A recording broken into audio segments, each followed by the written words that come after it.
good morning.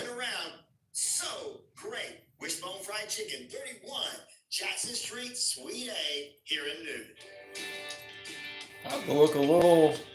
Hey, sports fans. Weekdays, It's a little smoky here. 5 p.m. Eastern. Drive time. I'll have to check this. Braves Country is a Southern sports talk What's show. up, everybody? McGee and the Armchair Quarterbacks. That's Braves Yeah, we already Country. shared. Matt Oh, McGee okay. and the Armchair Quarterbacks. Weekdays, 3 Alright, p.m. that's to good, 5 that's p.m. good. Right here on WQEE 99.1 FM. Hey, sports fans, it's Rod Peterson here, host of The Rod Peterson Show, inviting you to join us daily for 2 hours of Atlanta's funnest sports talk right here on WQEE. I say fun because it is. You've never heard a show like it because we make the listeners a part of the show. Every day between noon and 2 p.m. Eastern, you'll hear plenty of the best sports talk, including the latest on the Falcons, the Braves, and more. And who knows, you might even hear you. That's the Rod Peterson Show, daily at noon, right here on WQEE 99.1 FM. This is Dave Scott, host of Spaced Out Radio. Come join us every night starting at midnight on WQEE 99.1 FM. Together, we will head down a path of mystery and unbelievable stories of people experiencing true tales of ghosts, UFOs, monsters from the finest storytellers we know. Tune in Spaced Out Radio nightly on WQEE 99.1 FM, where together, my friends, we own the night. The New Jersey Poison Center is warning consumers about a product considered gas station heroin. The dietary supplement's official name is Neptune's Fix, and it's legal. But officials say it includes a highly addictive supplement that's considered a depression drug. The FDA says possible side effects include seizures, loss of consciousness, and death. Excessive amounts of niacin can lead to a heightened risk for heart disease. That's according to a new study. Researchers from the Cleveland Clinic found that a product formed from excess amounts of B vitamin could be a previously unknown driver of cardiovascular problems. Dr. Stanley Hazen explains. By understanding it's involved, now we can begin to do the process of how do we intervene on this pathway. Niacin is common in Western diets, promoted as a way to fight high cholesterol and nutritional deficiency. Health updates, Sarah Lee Kessler, NBC News Radio. The views and opinions of this show and program are not the views and opinions of this station, its management, or its clientele. This is Adam Manelli of the Columbus River Dragons, your home for River Dragons hockey in Newton 99. Yes, indeed. What's up? It's period number 1 on this True Crime Thursday. Coming up, Courtney Liso from the Book of the Dead podcast joins us in the final period. We'll talk about the Lonely Hearts Killers from the 1940s this morning. Whoa, you got to get ready for that one. We're going to take you way back to the Boogie Woogie days. Plus, we got true crime news and more. Let's kick it off.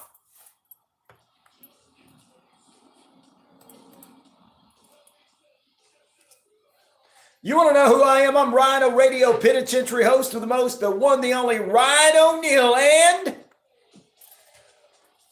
I am the game. 50,000 plus of you worldwide on the Shoutcast, shout out loud across our RyanORadio media page. Earth, Rock, Radio, New Mexico, Arizona, the Navajo Nation, Real Radio, and Internet Radio out there. We're also, ladies and gentlemen, across, listen up, the British Columbia Isles of Canada, and finally, across the Jordan Communication and Family radio stations, East Alabama, West Georgia, including 99.1 FM, WQEE, The Key, home of Southern sports, inspirational talk, and, well, headline news. Good morning, good evening, good afternoon to you. We're Atlanta's only real radio station. And to my haters, I got one thing to say. I am the man around here, whether they like it or not. It is about 11 minutes past the hour. We're holding at 37 degrees here in the metro Atlanta area of Newnan, and as well as Atlanta's holding at 38 degrees. LaGrange is 35 degrees. Good morning to everybody tuning in. We appreciate you in East Alabama, West Georgia for tuning in to the biggest radio show in Tennessee, as well as North Florida is radio station. We're across the country, across the world. We're also on YouTube. Just go to our YouTube page, WQE 99.1 99.1 FM The Key. Like, subscribe, and share, and send us out there to the rest of the world. Good morning, good evening, good afternoon. If I don't see you again, a very, very good night. A lot of stuff in store for you in the next 3 periods of nonstop play. It's True Crime Thursday, so we're going to dive into some true crime news for you. This morning, we'll talk about an Alabama mother running over her son.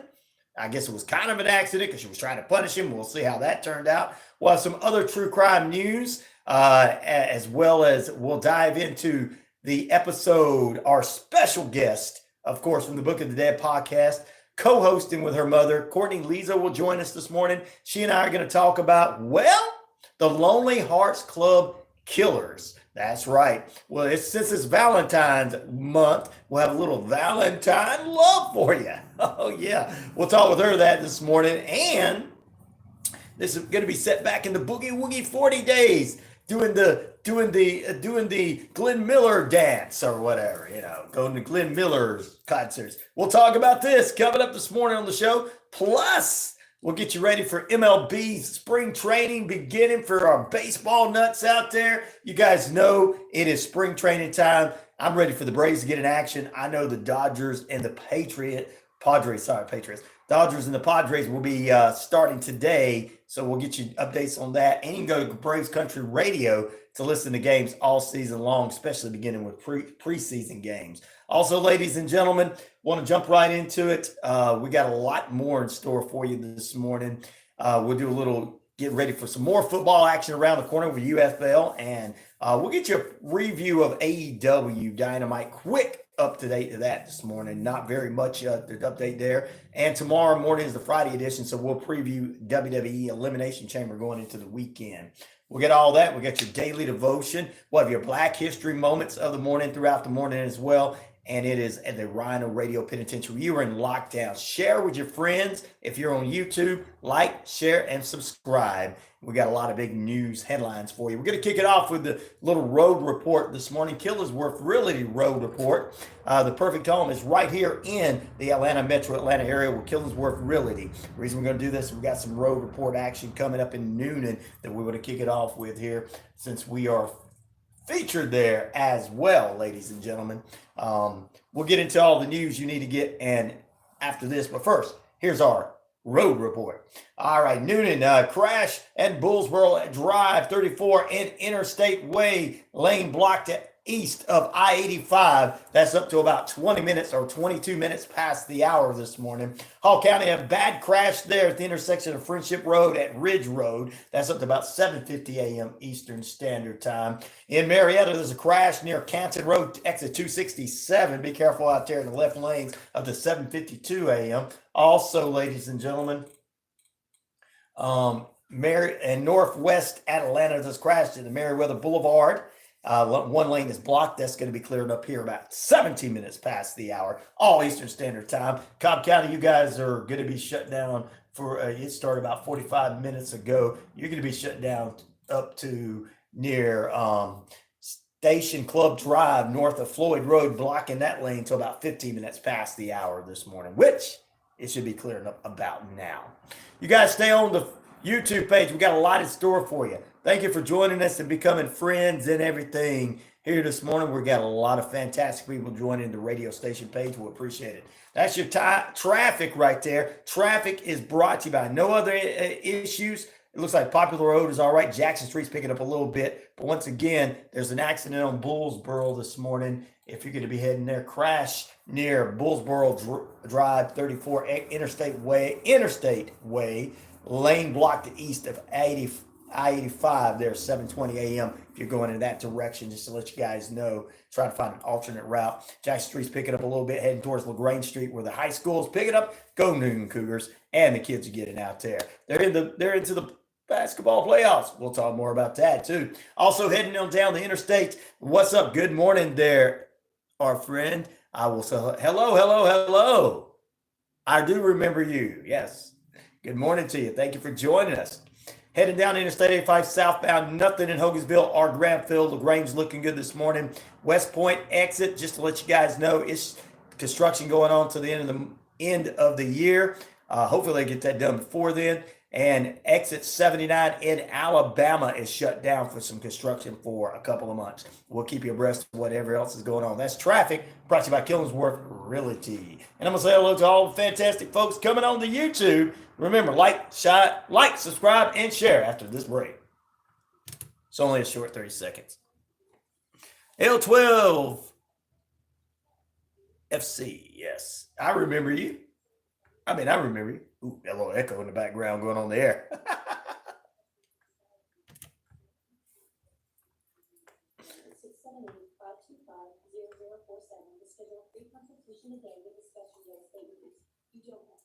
Don't have to do it alone. Definitely not. Let's go, L12 FC. How you doing? Got a lot of stuff to talk about this morning. We've got some headline news. Also, it's True Crime Thursday for you guys joining us. We're going to have Courtney Liso from the Book of the Dead podcast joins us in the final period this morning. We're going to talk about the Lonely Hearts Club Killers. This happened in the 1940s during the Big Band era, ladies and gentlemen.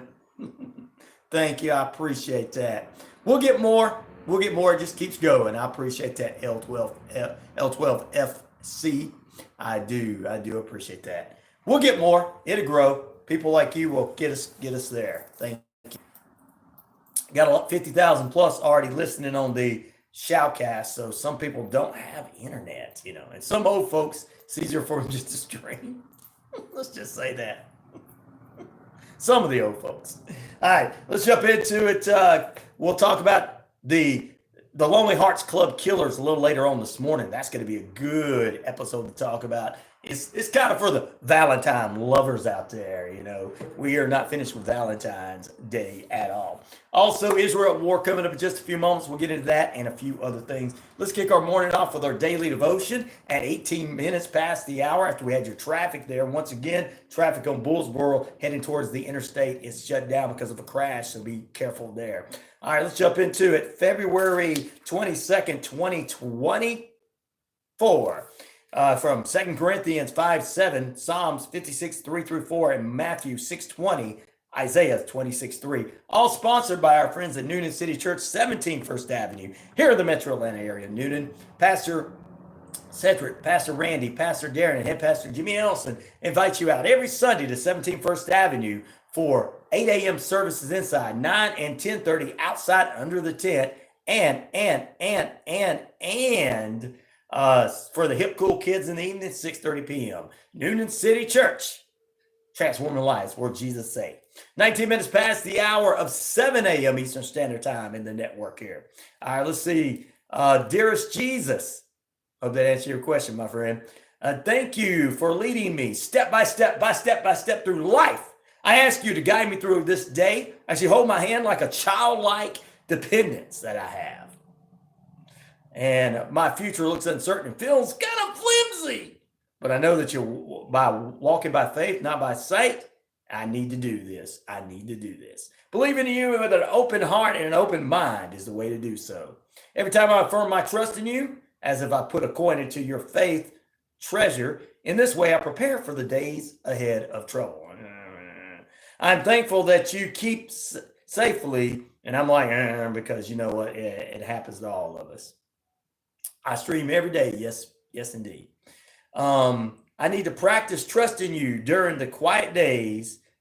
And of course, when nothing much seems to be happening, then the storms come and my faith-based balance will trust in you. So please remind me to affirm my trust in you silently in whispers and shouts and songs and more. The practice of glorifying you and keeps you close to me. Enjoying your peace and your presence. Amen. That's a good one this morning, brought to you by Noonan City Church. Noonan City Church, 17 First Avenue here in the Metro Atlanta area. And, of course, transforming lives for Jesus' sake, my church of choice. Thank you, guys. Yes, we're live every day from 7 a.m. to 10 a.m. Eastern Standard Time. You can go back and, if it's a little late for you, wherever you may be tuning in, you can go back and rewatch this and download the show if you want to download this show, ladies and gentlemen, after it is over on our Spreaker. We've got it everywhere you need to be, so just think about it. You get a little bit of, you get the behind the scenes on the YouTube page when I go to the commercial breaks, but when you listen into the stream and download it, you'll get all the effects of the show. That's right, big effects of the show.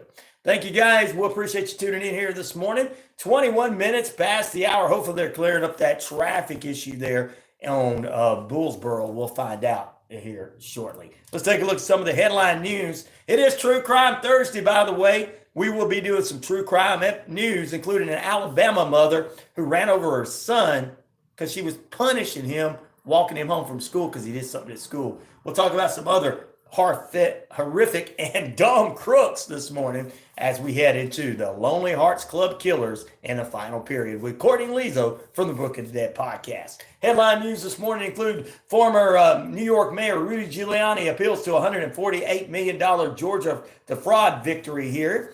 HIV/AIDS warriors passed on Wednesday while asleep, one of the top warriors. Alabama Supreme Court, ladies and gentlemen. These are news you can check out on the WQEE key page as well. Rules for frozen embryos are children. Man who viciously assaults an Asian woman in Manhattan gets 15 years. We'll get into that story in just a few quickly later on. But good morning to you. Thank you for tuning in. Right now, let's jump into this. Mike Lindell, the owner and CEO of My Pillow, must pay $5 million in arbitration to the software developer who participated in his Prove Mike Wrong challenge. All right, ladies and gentlemen. Lindell, the chief executive of My Pillow, is one of the most biggest election deniers right now in the 2020 election for the current president, Joe Biden. He claimed that his cyber data that proved China had interfered in the election, and he held the Prove Mike Wrong challenge where he awarded a $5 million to anyone who could show the internet data was not a valid election data. Bye. Have a nice night. I appreciate you being with us, and you can tune in to this. Go to our WQE key page, and you can listen to the stream if you want to listen instead of just watch it. Thank you. All right. But anyway, Robert Zedman produced 15-page report that explained that the data in question was not related to the election, but it was when the challenge, the judge ruled he had not met the requirements for the $5 million award. He filed an arbitration demand, which he won in April. Wow. So this guy is going to get, because Mike Lindell put a challenge out there. For those who don't know, he put a challenge. Hey, prove me wrong. And the guy kind of came back and said, hey, what you said is not correct and how it was not presented the proper way because the judge did this. And it just kind of messed him up. I feel bad for all the people that work for Lindell. I don't sit here and make fun of anybody. No, well, actually, I do make fun of people. Sorry, but I'm not going to make fun of anybody that's losing their business. Which a lot of people think is funny because they get more clicks and likes and scams their pages and their social media pages everywhere. While I'm just going to worship Trump, or I'm going to call Lindell crazy, or I'm gonna make fun of call people right wingers or left wing nuts. That's what's going to get me ahead. And like, no, man. From what I gather going out on the streets in real life, guys, people are fed up with hearing about this crap. Okay. So, if it doesn't get me the clicks I need on my social media, which I get 20,000 downloads after this show is over every morning, 5 minutes after it goes off. So somebody's listening, immediately downloading. A lot of people are. But what I'm saying is, if it doesn't get me what they have on their false medias out there, I'm sorry, I don't care. I don't want to divide you guys. I'm just not that kind of person. Okay. I'm more, let's sit down, let's talk about it, let's see what's going on. And I'm not going to put somebody down that's going out of business, because there's a lot of business people out there in business out there and got jobs. What happens if you lose yours? It's not funny. This guy is having to pay $5 million and it's coming out. He's losing a lot of money. His business is going down, and it's because he's believing in something that is possibly untrue. Now, you got to know it's possibly untrue. You can't feel like it's true because, well, I want to feel like it's true. Why? So you don't feel bad about being kind of, how you say it, a little blinded by thinking it may be true. and then find out it's not true. We're all human beings. It happens to us, to the best of us, so, but anyway, Lindell then filed a motion to vacate the arbitration in state court, which is considered consolidated into Zedman's action to confirm the award. On Wednesday, a judge of the U.S. District Court of District of Minnesota affirmed the arbitration award, finding no evidence to support Lindell's argument and the original court case, and he has to pay him $5 million because he wasn't able to prove, this guy was able to prove that what Mike Lindell did not have the proof that the election was stolen. Lindell has been ordered to pay him $5 million plus post-judgment interest starting April 19th within the next 30 days. God, hopefully he gets a big income tax refund back this year, because he could probably file for one with his business going down, and that's going to help him pay this as well. So, I'm not going to make fun of anybody. I don't do that. I've spoke to many people in all these different businesses across the country. I even spoke to someone who works within the company here for this company that does the advertising buys with radio stations and stuff across the country. She was a nice lady, so I'm not going to say anything negative, but you'll have a lot of people out there that want to go, my pillow, and then it's the same type of people want to sit around and go, Joe Biden, uneducated people. But the 5 people that want to watch, but the little bit of people that want to watch that are the ones that make it. Yeah, well, who cares? They have no life. That's why they sit on these internet sites and type things all day. They have no life. I sure do hate somebody. I hate that son of a gun. So, but I just want to get that out there to you guys. That's some headline news. We'll keep you abreast of what's going on with that. Actually, I think that's all it is there. He's going to have to pay him and everything because he was unable to prove anything. All right. Other headline news.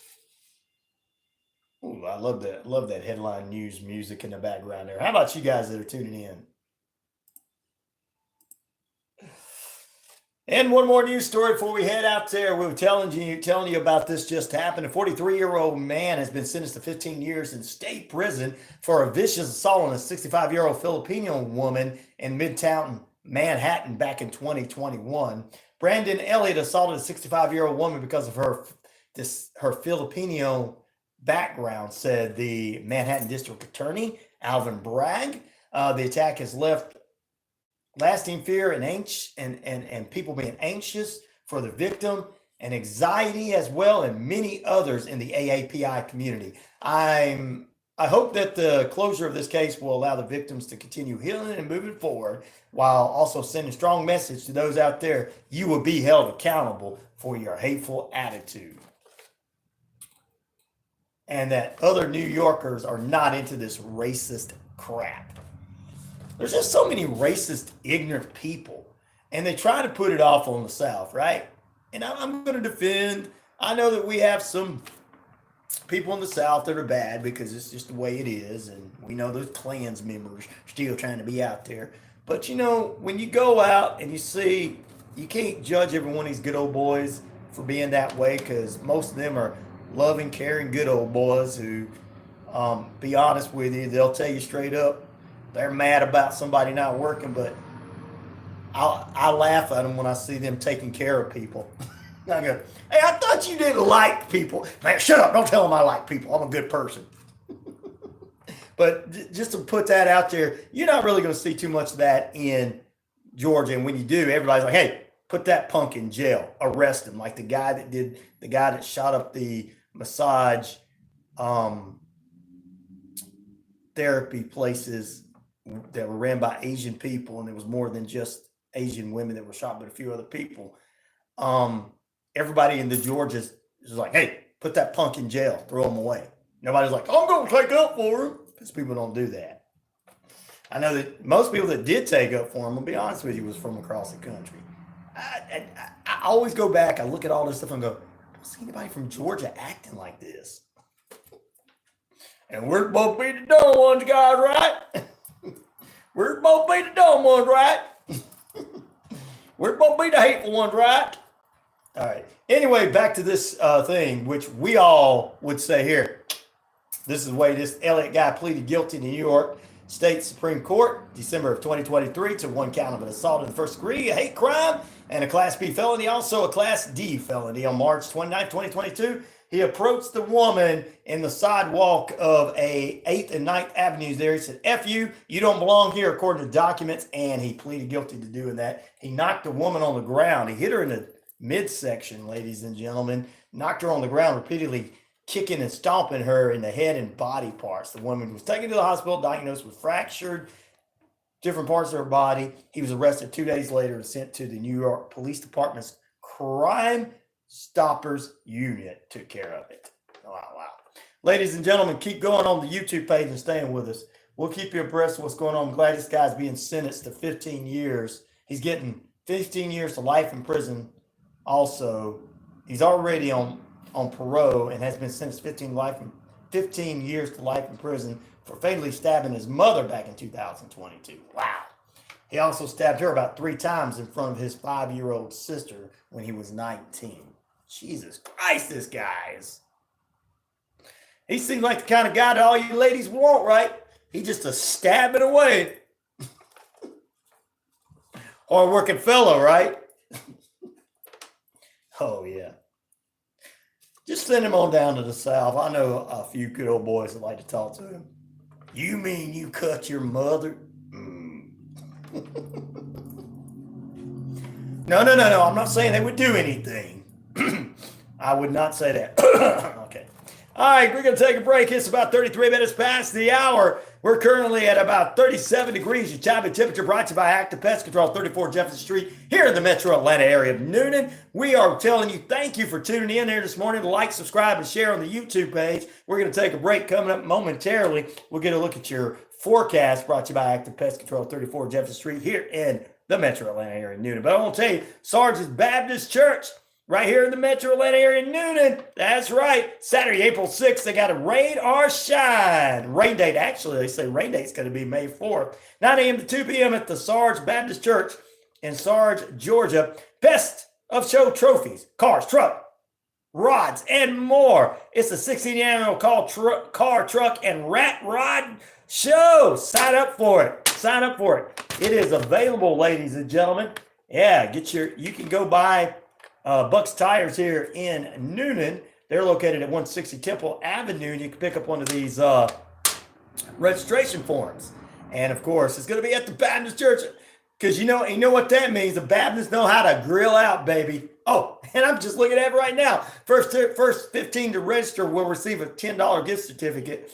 Barbecue, hamburgers, hot dog plates, and homemade ice cream. Oh, yeah, it's at the Baptist Church. The Baptists know how to cook and party, baby. It's a big car show. Sergeant Baptist Church, Sarge, Georgia. Coming up April 6th. Rain date will be May 4th. Back in a moment. You guys stay with us. We got a few things to talk about. Israel war still to come. Share, like, subscribe on the YouTube page. We got more on the way as the RyanORadio Penitentiary is here with you on a TGIT Thursday, True Crime Thursday. We got True Crime News we're going to dive into. And remember, still later on this morning, the one, the only, Courtney Liso, co-host of the Book of the Day podcast with her mother, will bring us the Lonely Hearts Killers. We're going to go back to the big bad era and to the big bad era for Valentine's Day Massacre. They always do things like that. That's coming up in the final period this morning, True Crime Thursday. So don't you dare move away.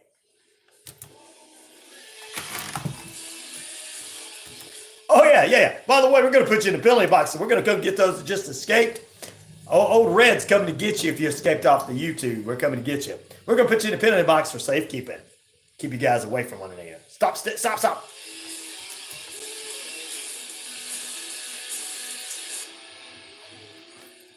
actual forecast on this Thursday, brought to you by Active Pest Control. Summer, winter, spring, fall. We don't care for those rodents. Critters are gooey things and all. Oh, you're back. They're back. Miles a day, followed by cloudy afternoon skies, high near 70, south-southwest winds 10 to 15 miles per hour. Rain showers in the evening evolving into more steady rain overnight, low near 54 winds, light and variable heading up to 5 to 10 mile per hour winds from the southwest. Chance of rainfall 70%. Chance of morning rain continues on Friday with cloudy early becoming sunny by the afternoon, high near 64, northwest winds 10 to 15 miles per hour. Clear on Friday night, low near 40, northwest winds 5 to 10 miles per hour. Heading into your weekend Saturday, mainly sunny skies, high near 60, winds northwest 10 to 15 miles per hour. Clear and being 34 on Saturday with winds light and variable. Sunday, high near 67, mostly sunny and clear. Oh, thank you for coming on. Continue to go. Like, share, subscribe. Active Pest Control offers the best services and prices to protect your home, offering both monthly and quarterly pest control services, plus specific services like Get rid of that. Thank you guys for being with us. Like, share, and subscribe. I appreciate you. 24/7. Active Pest Control wants to be the first line of defense. Active Pest Control. Protect, find, best termite coverage around. Active Pest Control. 34 Jefferson Street, Noonan. 770-954-9941. Hank Arnold here from Cowie the Force. Cowie the Force is Newman's own addiction recovery support center. We exist to provide recovery support services for individuals and family members who have been impacted by addiction. Our services are no cost, and all of our information is available on our website at www.cowieforce.org or follow us on Facebook. Carnival time is finally here. LaGrange Spring Fest with Let's Go Family Amusements, March 7th through the 17th. 2 weeks of family fun with over 30 exhibits, rides, and more. Across from the Callaway Football Stadium in LaGrange, Georgia. Presented by LaGrange College. Communications and Let's Go Family Amusements, March 7th through the 17th. LaGrange Spring Fest. Carnival season is finally here. You're walking the dog or on your favorite trail, you get that feeling somebody's coming up on you. What do you do to be prepared in today's world? Hi, I'm Holly Reese. I'm the founder of Warrior Defenders. As a certified tactical self-defense instructor, Oh, yes. Keep going up. Stay with us. all women of all Good morning, everybody on. Like, subscribe, and share to the WQEE 99.1 FM, the key page. their survival skills, you can be your own No, don't go down. Go back up. classes and pilot I'm going to send old Red out to get you because it's the penitentiary. You're in lockdown. Go catch that person that just came on and left. You hear music to the lyrics speak to you on a deeper level. I'm Bruce Lawrence, and join me and Donna Wood every Friday morning at 10:30 a.m. on WQEE 99.1 FM, The Key, for our show Lyrical Wisdom. Every week we will dive into the lyrics of songs and uncover hidden messages that we hope will leave you feeling inspired and enlightened. We know that our ideas may not always line up with yours, so this show will be an open discussion. Email us with ideas for songs at lyricalwisdomshow@gmail.com. That's lyricalwisdomshow@gmail.com. Let's share some wisdom together.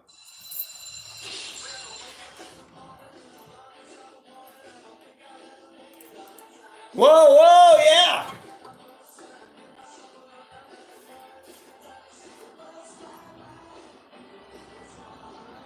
Yes, indeed, ladies and gentlemen. It's all right. I tell you what, let me go ahead and tell you a little something. Come on out of that penalty box as we are continuing to kick it off. It's RyanORadio Penitentiary True Crime Thursday. Still to come, Courtney Liso joins us for the Book of the Dead podcast, the podcast that she co-hosts with her mother as they follow unsolved homicides across the United States. Today, we're going to talk about one that was solved. It's called the Lonely Hearts Killer. It's perfect for Valentine's month. All right, ladies and germs, let's jump right back into it. We appreciate you and yours for joining us. Like, subscribe, and share if you're on the YouTube page.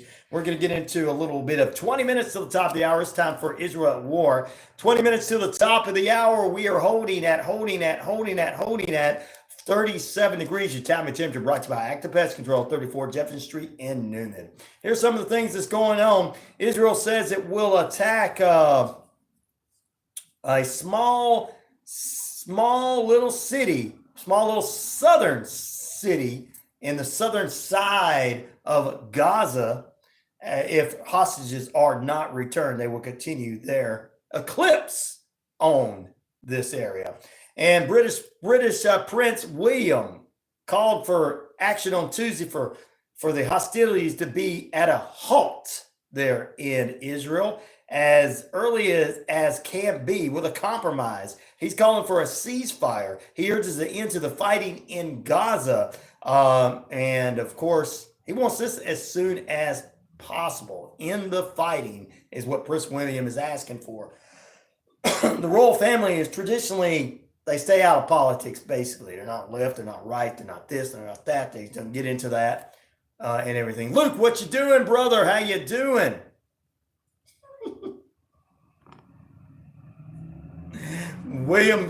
Luke says, William ain't worth a wank. I say that as a Brit. Oh, thank you from Luke as a Brit. Thank you, my friend. Wow. I think, I think everybody kind of liked his little brother better, so. Harry was kind of cool. I don't know. I don't know how you feel about him, but Americans love him.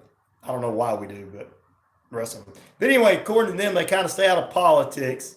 They're okay. I hear you, Luke. Luke said, and we got somebody on from Britain with us this morning on the YouTube page. Thank you, brother. Anyway, he's asking for the hostilities. They usually stay out of it, supposedly stay out of the, how you say, politics and everything. But Williams' outspoken comments eclipse these that he and Kate had following the October 7th Hamas attacks that happened. Williams' latest comments come as he is fulfilling the role of his father, standing in for King Charles, who had supposedly had some operation for cancer, King Charles, and who stepped back from his frontline duties to get treatment for the cancer diagnosis he had in February. That's just some of the news that's going on worldwide. We still got some true crime news coming up for you, so stay with us. Coming up in the final period, like I said, True Crime Thursday. They'll be joining us, Courtney Liso from the Book of the Dead podcast. She and I, we usually talk about unsolved homicides across the United States, but this one that we're talking about is solved, but it's just perfect for the Valentine month. It's called the. Hold on. It's called the. You want to know what it's called? The Lonely Hearts Club Killers. We'll talk about that. William was caught at a midget, what? Burlesque? Is that supposed to be burlesque? In London, mate. What? I have no doubt about that. Hey, look, I have no doubt about that. They all these people in these big positions do things. I mean, he's a swinger. I believe it. I think that's why his wife has that look on her face all the time, Kate. But anyway, hey, look, if Vince McMahon can do something, I believe all the rest of them can. He's evil. I think the rest of them are just bad. Some of them are evil. We got politicians in the United States that do the same thing too, but people say, I want cheap gas prices. I'll vote him in. Oh, man, thank you guys for being with us. Anyway, we're going to be having a little bit of fun and stuff this morning as well. Give you a little update from AEW Dynamite and get ready for the Elimination Chamber this weekend. I'm going to give you a little updates on all that since, but look, we're going to talk about the life and crime of Vince McMahon. That's going to be a big part of our true crime news today. We do a little every day, but since it's True Crime Thursday, we're going to get into that really big time. We're going to talk about a couple former ring boys. One's brother came out and talked about his brother's experience as a ring boy with the WWF years ago. And also another ring boy comes out. And of course, they're young kids that were helping with the rings, helping it up and everything like that's what it was. And he's coming out talking about some of the things that happened. So we're going to get into that this morning. Randy Orton's thoughts on Vince McMahon, as well as John Cena's thoughts on Vince McMahon. That's going to be coming up in the next period, since we're going to do some True Crime Thursday news for you. So there you go. 15 minutes away from the top of the hour. We're currently in the Metro Atlanta and Atlanta areas at 99.1 FM WQEE and all over our different streams. We're holding at 37 degrees. Your time and temperature brought to you by Active Pest Control, 34 Jefferson Street in Noonan. Summer, winter, spring, fall, we don't care for those rodents, critters, gooey things at all. Michael the Crew can exterminate and lay the smack down for you. Also still to come, an Alabama mama is behind bars. What's she doing behind? What's that mama doing behind bar, boy? She's behind bar, boy. Yeah. What's she doing? She ran over her son, boy. I'd run over my kid. We'll talk about that in just a few. Yeah, Luke says, us common folk have to kiss the royal ring piece. Is it the what? Woo! You have to? You can't just say you don't care? Because we got people here that don't like our current president and say it about him. And we got people here that don't like the former president and talk about him. See, America, how great we got it? It's the law. They have to kiss the ring of the royal family over there. In America, if we don't like somebody, we just say, forget them. So we still got it good in America. America, for all the Americans out there listening, going, man, I just don't like this, that, and the other that's going on. Well, at least we can talk bad about each other, right? We shouldn't, but we can. Somebody's laughing in the truck going, you know what? That boy's right. Anyway, there you go. Wow. Luke, I feel bad for you, brother.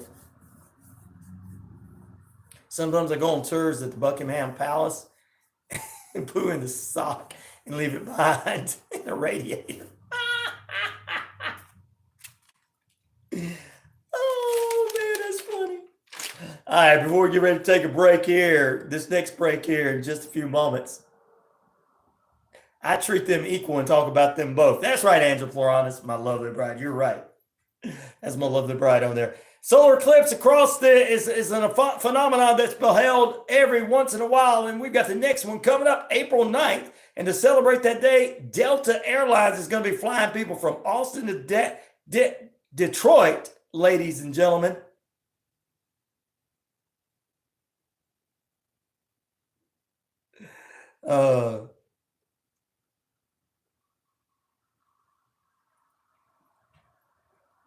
Luke, you know, this Chris guy, he's jealous because he's one of those probably Trumpsters.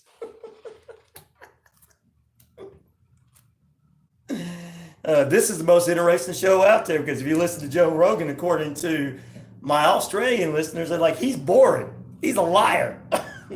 Anyway, don't call me bored, nobody.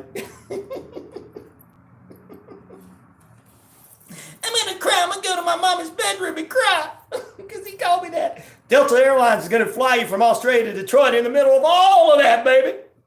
That's right. That's right. We're going to take a break because this is the most electrifying radio show, jabroni, out there. Luke, I appreciate you being with us, brother. He says, if anyone wants to sponsor me socks free, feel free because I'm down to the ankle socks. And I'm like, all right. Hey, guys, you just heard that. Luke is looking for some socks. Let's help the brother out. Back in a moment, ladies and gentlemen. Gail says, kissing a royal ring. What about the germ factor? Ugh. Guess I would go to the royal jail. You're from Tennessee. We're in the South. We don't play all that stuff, do we? We're not kissing nobody's ring. Even though people say, yeah, they do. No, they don't. They really don't. God, Luke, dude, we got to get him some new socks because he's got to have some when he goes and visits the Royal Palace again, the Buckingham Palace again. Back in a moment.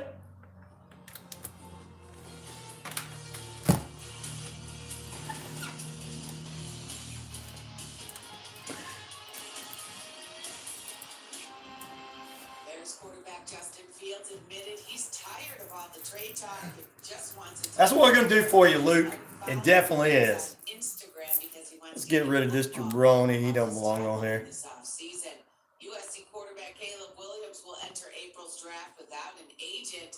Williams projected to go first overall. Former Tide head coach Nick Saban wants to use his voice to bring about some. When the monarchy makes you pucker up, it makes your bottom lip swell like Professor Clump.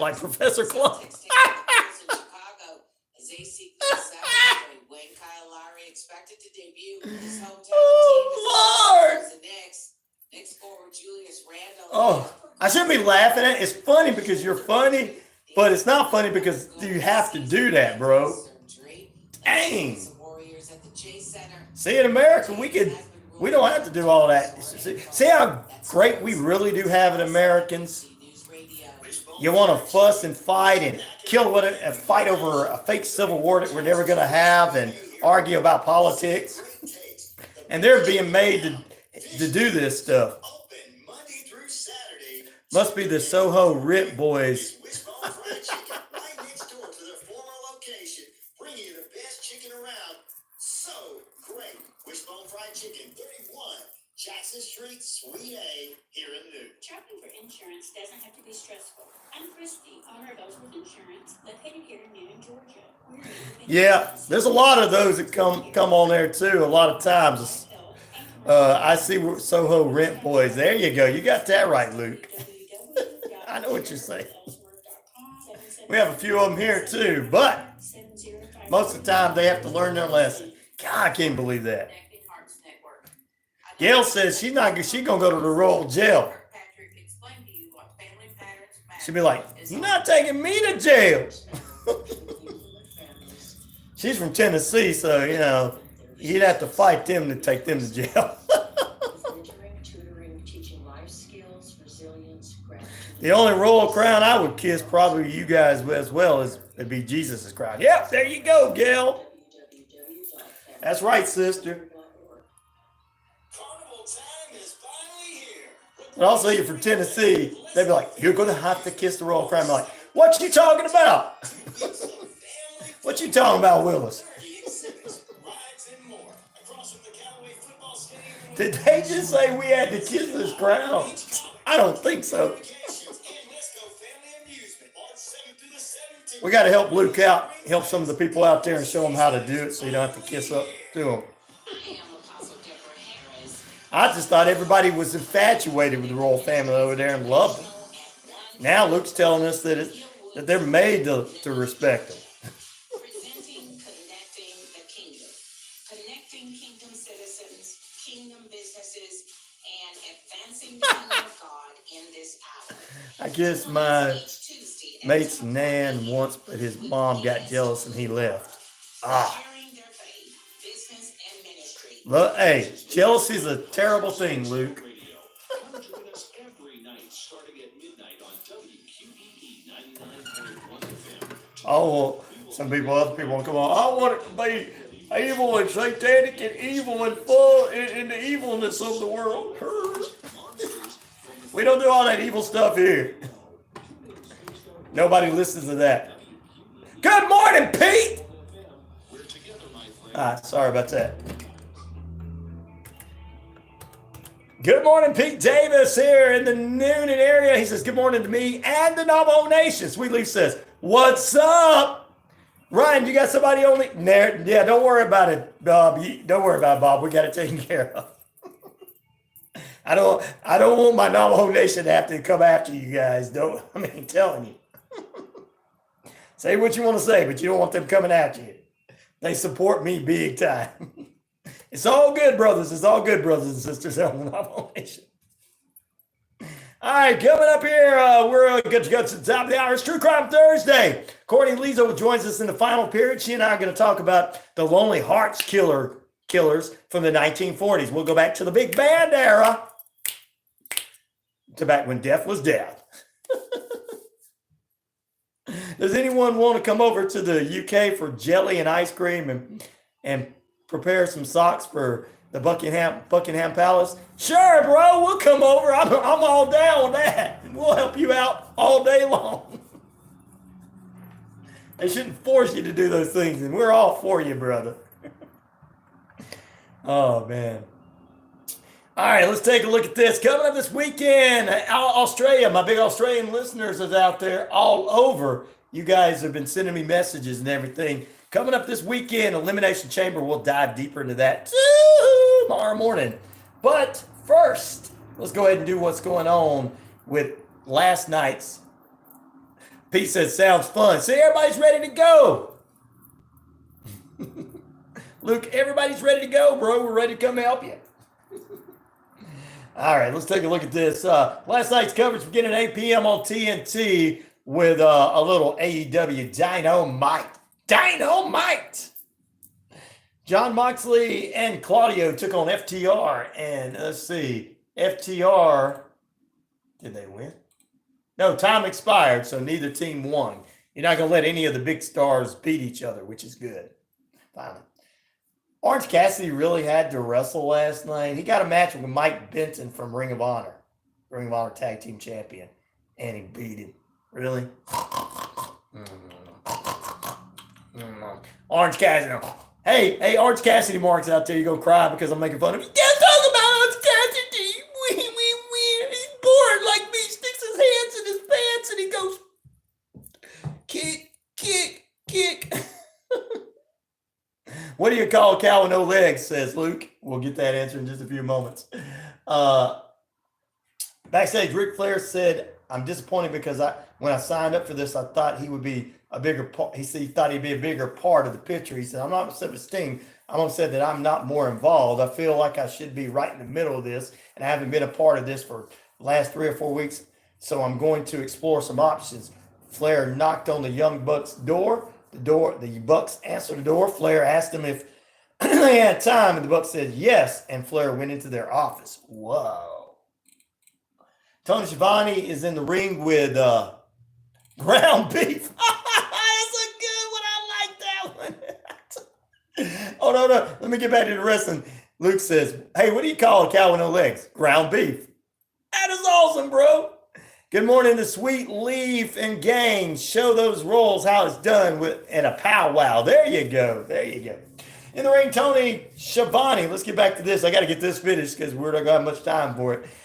Said Adam Copeland is unable to compete, and Daniel Garcia will get a shot at Christian Cage's TNT Championship. Daniel Garcia said if the match with Adam Copeland would have gone on any longer, I would have made you tap out. It's not between you and I. Next time I'll see you, I'll be holding the TNT Championship. Cage and his crew comes out. Cage says Copeland will never get another shot at his title. He told Garcia that he's not going to win the match either. All right, boring. Going to sleep. Adam Page told Hook and RVD that they have a chance to hurt Swerve Strickland tonight, so let's do it. Toni Storm wins her match with Luther in the side and Mariah May. Deanna Perez beats Madison Rayne.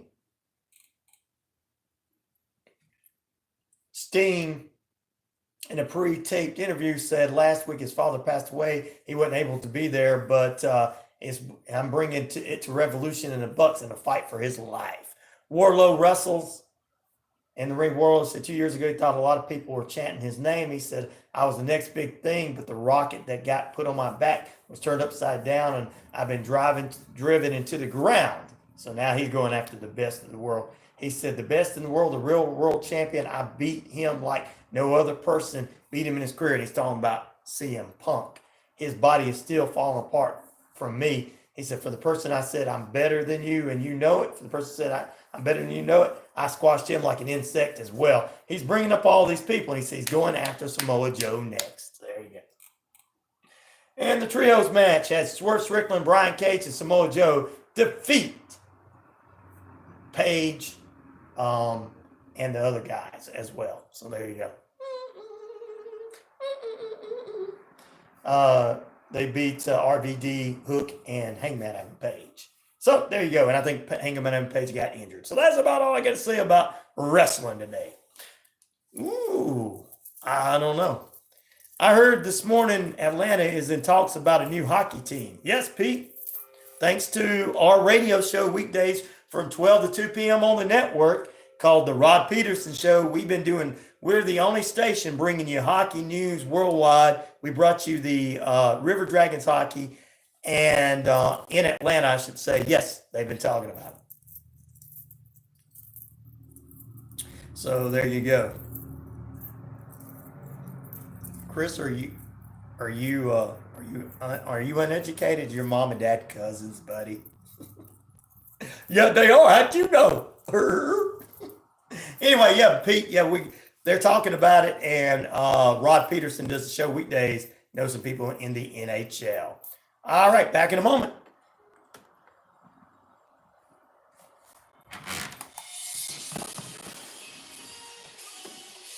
Thank you, Luke.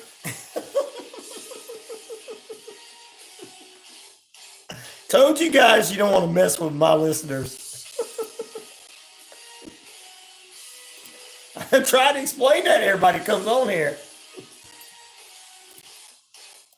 These are the ones that get run off from the other shows because they embarrass you.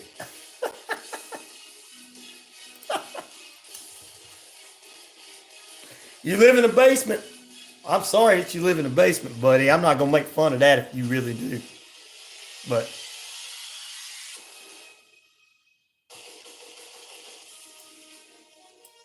some of us are just not like that. We try not to be. WQEE 99.1 Chris lives in a basement. Sharpsburg, Franklin, LaGrange.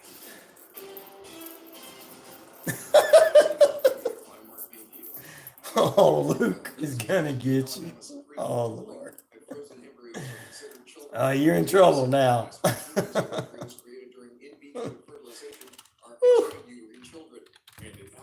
But yes, back to that question there for you, my friend. Yes, we are getting a hockey team, and I think it's because of Rod Peterson being on the air. He keeps on acting like it's not, but he's the only person doing hockey news in this area. Well, that's what you have told me 100 times. Like, oh yeah, well, you must live in a basement. And I think the people that are living in the basement are acting out. Luke says he's here for you if you need a shoulder.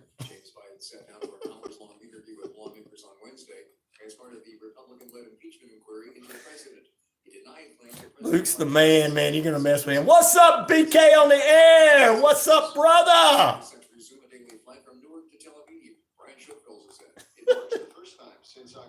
Chris will make you like me whether you want to or not. You're going to end up liking us because we have fun here. But you're going to keep on till you make Luke mad, and he's going to have to get you. There you go. From the UK. And BK is on with us in the air. He's up in north part of Georgia.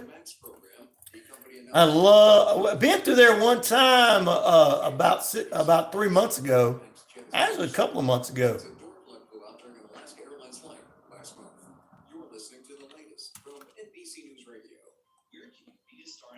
I've been to your neck of the woods there, as they would say in the South. You're from the UK? Chris? Well, we love people from the UK, man. Why do you want to be so mean to us? Luke is our buddy. Wish I had a basement. I'd turn into a man cave.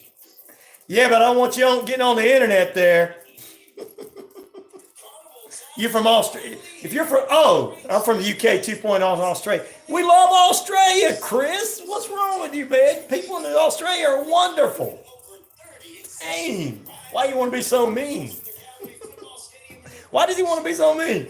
Yeah, but Pete, I don't want you getting in your basement and getting on the internet going, look, conspiracy theory. I'm just kidding. You wouldn't do that. You just sit down there, drink your adult beverages, and watch your sports. I know you. He's on borrowed time if you're a criminal. Oh yeah, from the turn of the century. That's right. That's where they sent. Australia is where they sent people from England that did crimes. That's right. These kids don't know that nowadays, Luke. I remember studying that in school. But I'm not saying that Chris is. We're going to make Chris. We like you, Chris. Come on, be a part of the family, Chris. Stop trying to be mean. In Columbus, it doesn't get any more local than the sports beat. We cover Columbus. Drinking your nasty Foster's for beer. Foster's. Oh, Lord. Oh, Lord, man. I forgot totally about that.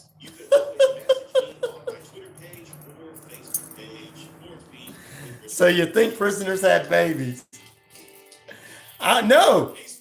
That's just what they said. They sent them. Maybe they sent the men and women over there. I don't think two guys could have had babies though, Chris. Oh, rebuilding motorcycles and playing rock and roll. Yeah. If you get a basement and you do that, I'm coming over, Pete. I'll bring my drums too. Wallabies. You wallabies. Yeah. Luke's the one messing when you don't mess with him, I'm telling you. Stupid argument. I don't know. It was what was taught. I don't know if that was true or not, Chris. You live there. It may not be true, bro. But that's what was taught in history years ago, that's where they put their prisoners in Australia, men and women from England. And I guess that's how it got started up. That and kangaroos. I guess that's where kangaroos come from, were those prisoners. I'm just kidding. I'm not going to say that because we got a lot of great people from Australia that listen to us. Luke says it was a dumping ground. He's from England, man. We love you, Chris. We're going to make you love us, buddy. Luke's he's just getting you. He's just poking you, trying to get you to be like us. That's why they taught with a skip in their throat.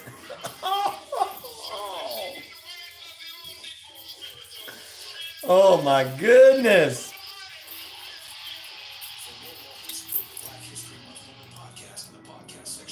Come on now, Chris. You got to be a part of the. You got to get in here and start laughing.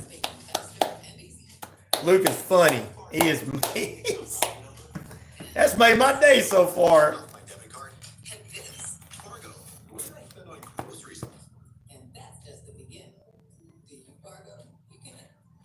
Hello. Slovenia? Hello. Tell us where you're from. We're about to go back home. We're going to get some true crime going on. Yeah.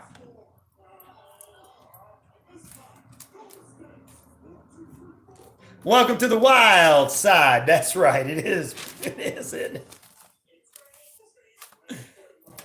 Good morning. I love it. It's the penitentiary. You're in the RyanORadio penitentiary, so you're in lockdown.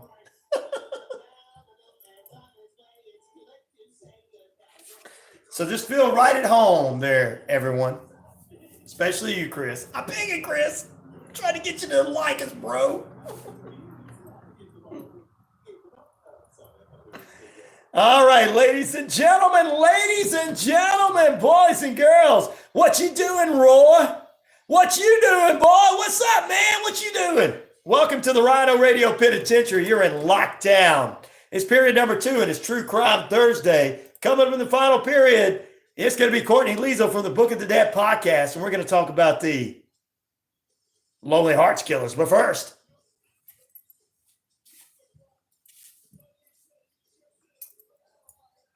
it's RyanORadio Penitentiary. I'm your host of the most, the one, the only, Ryan O'Neal, and of course, I am the game. 50,000 plus of you worldwide on the Shoutcast. Shout it out loud across the RyanORadio media page. Earth, Rock Radio, New Mexico, Arizona, and the Navajo Nation.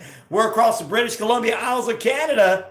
And finally in Metro Atlanta and the Atlanta area, East Alabama, West Georgia's Jordan Communication family and radio stations, including right here at Real Radio 99.1 FM, WQEE, the key. We are in the Atlanta area, and it's the home of inspirational sports, or inspirational talk, Southern sports, and news. We're also in the UK this morning, in Australia, all over the world on our YouTube page. Like, subscribe, and share. Get everybody on. Welcome everybody in. We appreciate you guys being with us. We're going to have a good time. To my haters, listen up to this. I am the man around here, whether they like it or not. Some do, some don't. And if they don't, hey, who cares? But we're going to get them to like us anyway. It doesn't really matter. We have a good time here, no matter what. We bring everybody in. And we want to thank Luke for being with us in the UK. Pete in Noonan's on with us, as well as Gail in Nashville, Tennessee, in the Tennessee area. We've got Chris who's with us this morning. We picked at him a little bit, but Chris is going to stay with us. He's from Australia. We're going to keep picking at him, make him. It's called picking.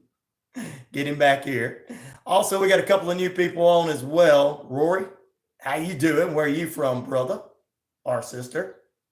And then we got some other people. Welcome to the Penitentiary. He is, well, looks pretty cool. Everybody's a little odd. That's why we let him be on here. It's the Penitentiary, man. You're in the lockdown, so everybody's a little different here. I gotta go. I'm the warden, and I gotta get my. You're from Australia, all right. I gotta get my nurses and people to come in and give everybody different injections. This is a penitentiary, by the way, so everybody's got to be a little unique and weird and different here.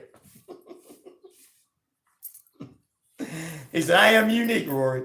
Well, Rory, I appreciate you being with us from Australia, down under. We thank you. We know it's pretty late for you there. We do thank you. Like, subscribe, and share. We thank everybody for being with us this morning. Coming up this hour, we're going to talk about the life and crimes of Vincent Kennedy McMahon again. More ring boys coming out. More details coming out on this disgusting activity that Vincent McMahon's been doing for a number of years. Also, we'll talk about an Alabama mama who ran over her kid. So some of you out there might think your parents are not so good. You might get mad at them and everything, but think about this. Think about this, ladies and gentlemen. Think about this. At least your mom didn't run you over coming home, right? Yeah, so some people might have a little, like, what? So we'll talk about that Alabama mama, and hopefully the internet does not start acting up. I think I heard there was some acting up on phones this morning in the United States. They shut them down. They're coming after us, man. They're coming after us. They're going to take us. No, I'm just kidding. No conspiracy nut theories here, guys. We can't do that. It's fun to talk about, but it's not fun to get into. Last time I was down under, I got hair in my teeth. I don't know. I shouldn't have said that one. On the air. All right. As the computer is starting to freeze up like it always does every once in a blue moon when I need to get on here and get a few things off to tell you guys, we're just going to go ahead and get this started at 15 minutes past the hour. We're at 38 degrees here in the metro Atlanta area of Noonan. The time and temperature brought to you by Active Pest Control. Summer, winter, spring, fall. We don't care for those rodents, critters, or gooey things at all. Michael and the crew can exterminate and lay the smack down just for you. And we appreciate everybody tuning in here this morning to the RyanORadio Penitentiary. It's not working. Why is the computer not working? It doesn't know how to spell true right. Why is it freezing up? Got one page up, guys. Any computer nuts out there say why a computer would act up? Because it's old and crappy? Yeah, I say that. Thank you, Sweet Leaf. You're welcome, he says. Thank you.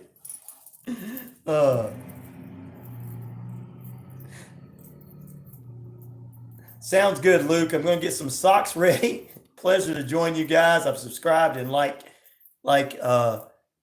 okay, we'll definitely like you back, my friend, for sure. We'll appreciate that, Luke. And I'll appreciate you for being with us this morning, my friend. It's so fun to have you there. It's always great to have somebody with a great sense of humor coming on and having a good time with us.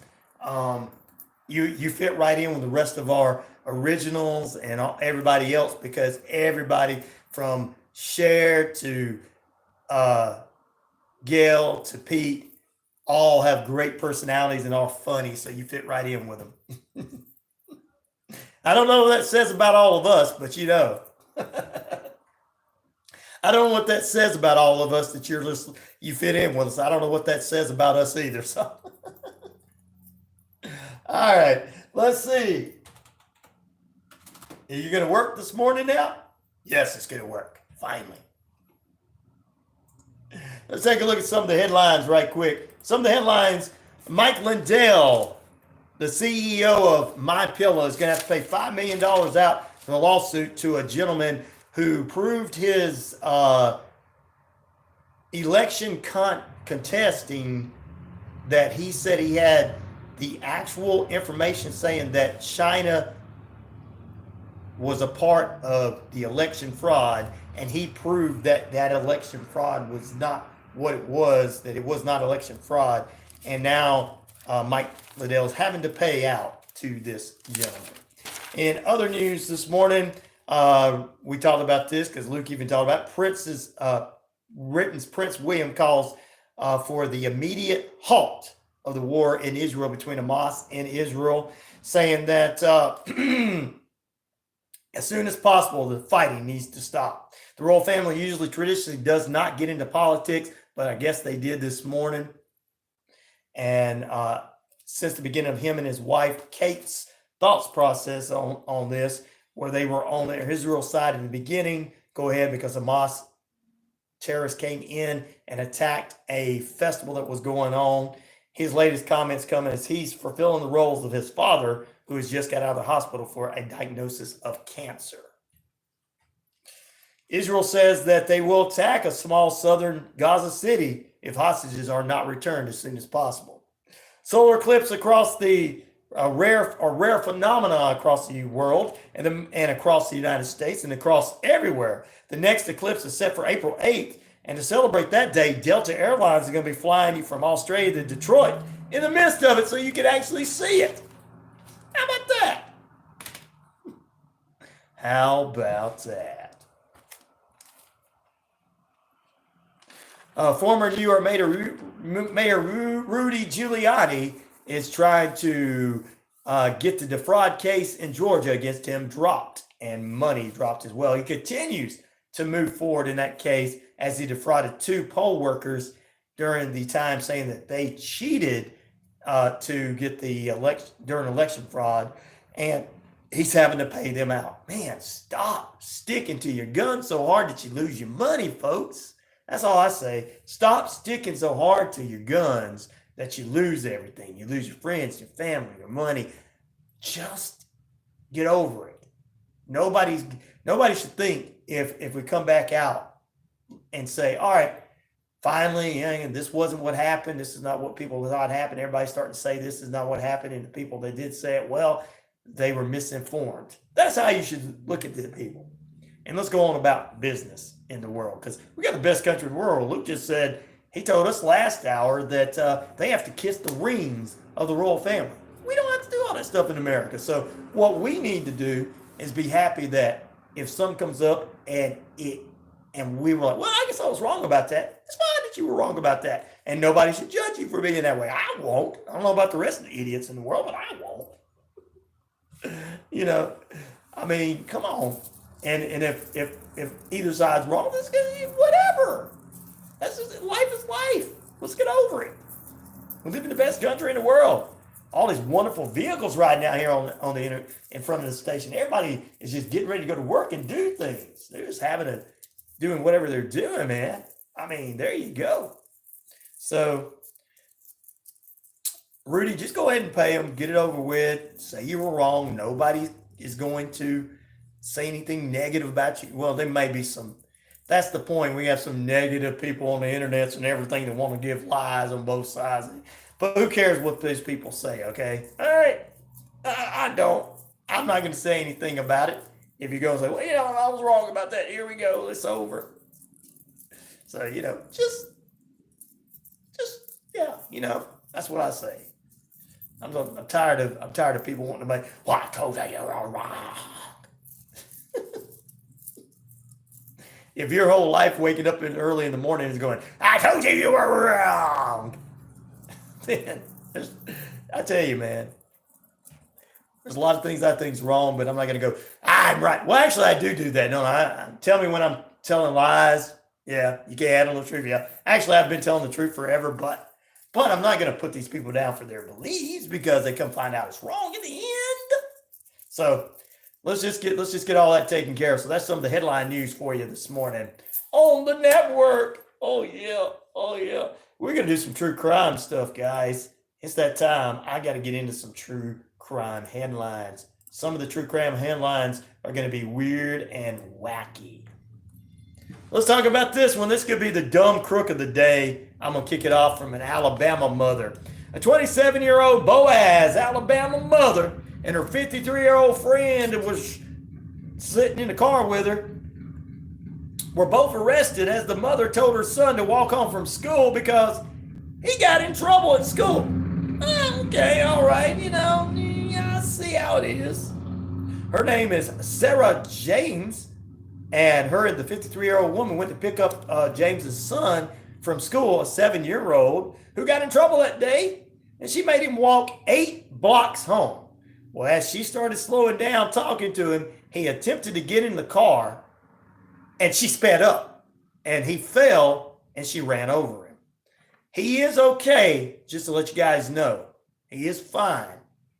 He was taken to the hospital there in Birmingham, and is doing well for his injuries, but she has been arrested for child abuse and posted bond days later. The child is treated with minor abrasions. So thank goodness the child is all right and everything. Yesterday, I found another band I've never heard of. Who was it? Tell me who it is, Pete. I may or may not know them. Man, that's a dumb crooked day. Hey, kid, you go walk on. I'm going to punish you, you little 7-year-old, because you ain't doing right. You ain't doing right. Runs over. Ghost Towns. I got to look that up, Pete. Sounds like a cool name for a band.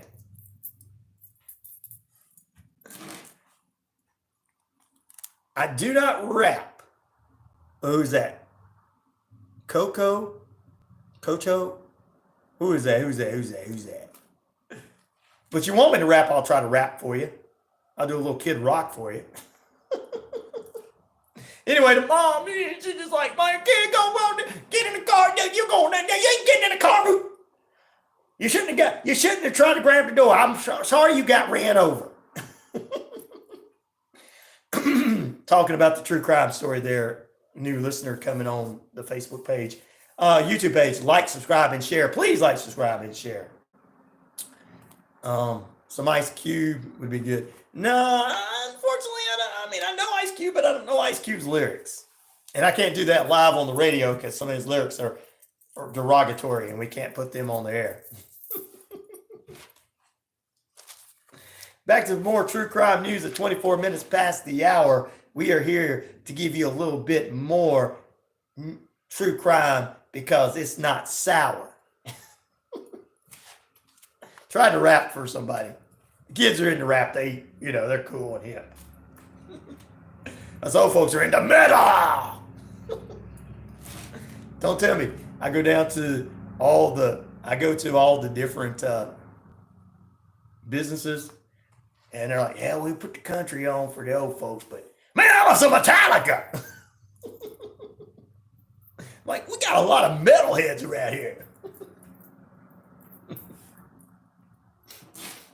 Cannibal Corpse. The guys that listen to me in the beautification department from day one be like, when you gonna play some Cannibal Corpse on your show? I'm like, man, I don't know if I can do that. I'd love to. Anyway, back to some more true crime. Police in Virginia Beach, Virginia are searching for answers of an 8-year-old boy who was shot in the head while he was playing video games on February 13th. The little boy, Landon Davis, was hospitalized, according to his parents. I guess there was some kind of shooting in the front yard of the parents' house, and we're going to keep him in our prayers. I can't believe people would actually do that to kids.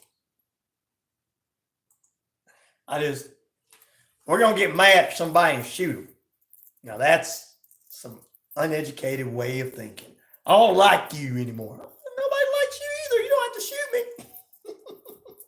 Shoot at my house just because you're mad at the person across the street. Glad I live in a safe neighborhood. In Pennsylvania, ladies and gentlemen, a 23-year-old man who believed his ex-girlfriend, who was a 19-year-old ex-girlfriend, cheated on him, allegedly stabbed her to death shortly after they broke up. Really? Dummy. Good Lord Almighty. This happened on Friday, February 16th, and this happened, and according to the Bucks County District Attorney's Office in Yardley, Pennsylvania, around 2:22 p.m., police made their way to a reported break-in at a home, and the reported party told police that a white male with black hair had been seen going through the house to the rear window. Nine Liners, another good band. I'll check them out. According to everything here that you need to know, Robert Kennedy saw a man later identified as a Trevor standing next to a red Ford Mustang when the passenger door opened. The vehicle was reportedly parked on the curb at the time, which might have been illegal or something. According to that, he said that Trevor chased the female, tackled her on the ground, and began stabbing her up her portion body. Well, Robert, a responding officer, Robert, he responded. I guess he stopped. The female victim, later identified as Jeanette, reportedly bled heavily from the chest. And of course, police responded, tased the guy, and took him into custody. Kennedy attempted to save the young lady's life, but he was unable to do so. On Saturday, February 17th, an autopsy determined that she had died of multiple wounds to the neck and chest. Wow. Can people just break up without killing one another?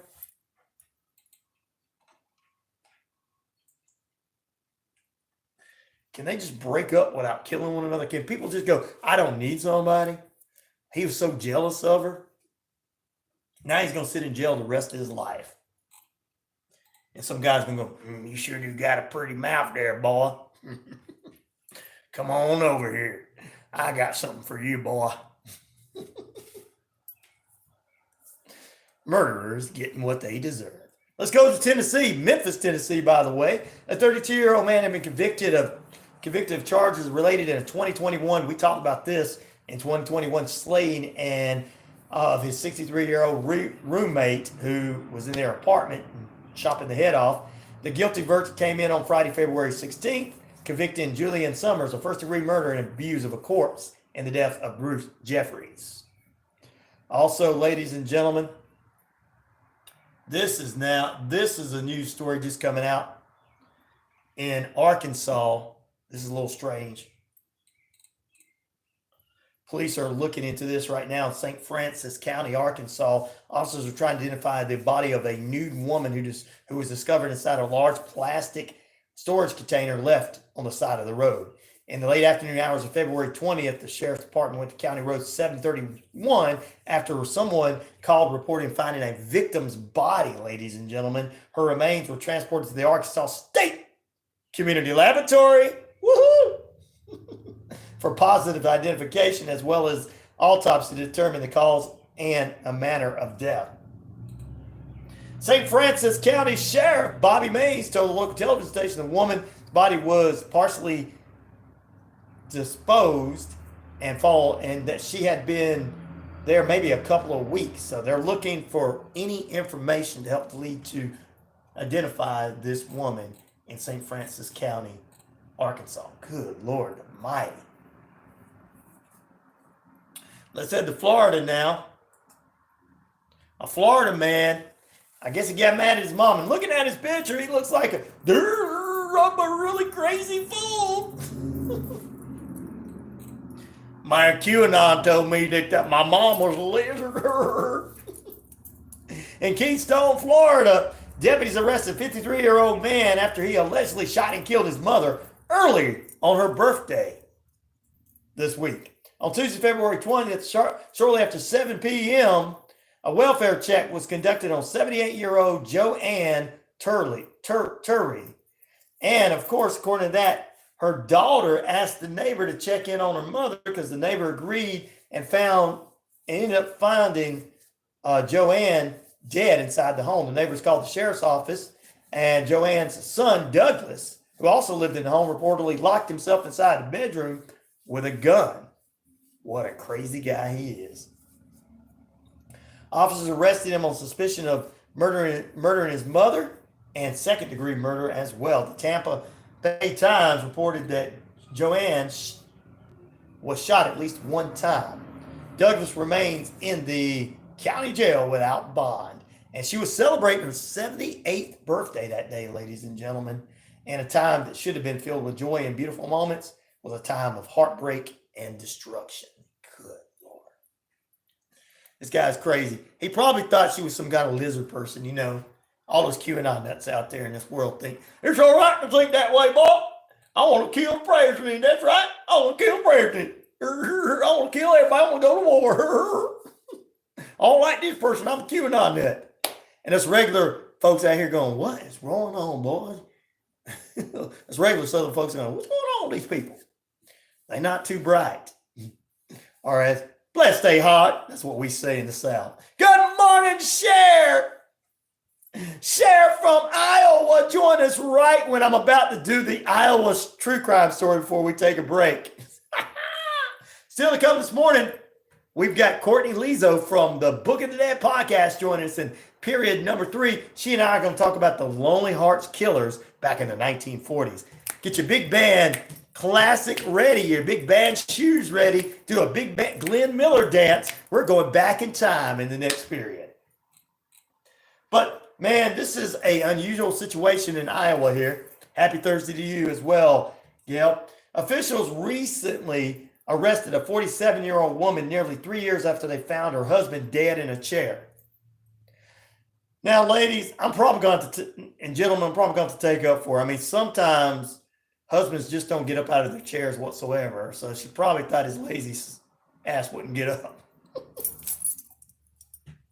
Now, let me get into the story. I just have to give a little bit of humor to it because we did, but it wasn't humorous because he was shot. All right, on June 18th, 2021, shortly after 4:30 a.m., deputies received a call regarding a person being shot in a small town in Iowa. I'm sure you heard about this, Sheriff. The first responding deputies found Ryan Cooper laying in his reclining chair with an apparent gunshot wound to his head, and he was pronounced dead at the scene. Since he wouldn't go to bed and he had to sit in a chair, she probably shot him. I don't know. The sheriff's office also observed the victim's wife, Karina Cooper, sitting on top of her husband, and they removed her and her 3 children from the home. Oh, what if he shot himself? I don't know. May have. We don't know. But they say she did. The Iowa Office of State Medical Examiners later determined that the victim's cause of death was 2 gunshot wounds to the face, and his death was ruled a homicide. Oh. Deputies reportedly received the 22 shell casting in the scene, but they did not locate the firearm. On Monday, February 19th, after a year-long investigation, they officially arrested Miss Cooper at her home. She was booked in the county jail and first-degree murder. She remains there with a $1 million bond. According to sheriffs, Karina told them she wanted Ryan Cooper dead and could shoot him in the face. Wow. 2 witnesses said this about her. Wow. I don't know if she did or didn't. She was there holding him and she was in his lap when they found her. You're from Iowa, sure, you know how it is. But this is sad because maybe she did do it, or maybe somebody else did it, or maybe he did it. Maybe she was not all there mentally and needed some kind of mental help, and she shot him, and after she shot him, she's in his lap. You don't see too many people that shoot people doing that. You know she can't be 100% there. So I'm not going to make fun of this, because if she'd have shot him and she was just sitting there watching soap operas, sitting there watching Bold and the Beautiful and talking to her friends on the phone and drinking some tea, then I'd say, oh, yeah. But she was sitting in his lap when the police came because she had called the police and she was sitting there in his lap. So and she's been found that she was the one that killed him. So, wow. Sad situation. We don't know if there was any violence in the family. We don't know if she was just off medication or whatever. Wow. We're going to take a break. Come back here in a moment, ladies and gentlemen. And we got some more true crime for you as we get ready to get prepared for the one, the only Courtney Liso. Maybe she was having second thoughts about what she did. Yeah, Cher. Exactly. Whew. You can make fun of some of these other ones and talk about how terrible people are, but in this situation, we don't even know what was going on in her mind. I can tell you that this person obviously had a mental health problem, and like you said, she probably did have second thoughts about it. Back in a moment. Oh, wait a minute. We're supposed to put it down, aren't we, guys? That makes a million people want to come on.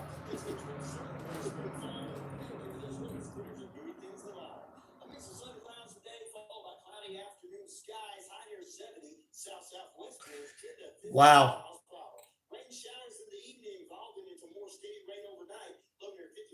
What? 3 arrested in alleged killing of a woman back in 1989.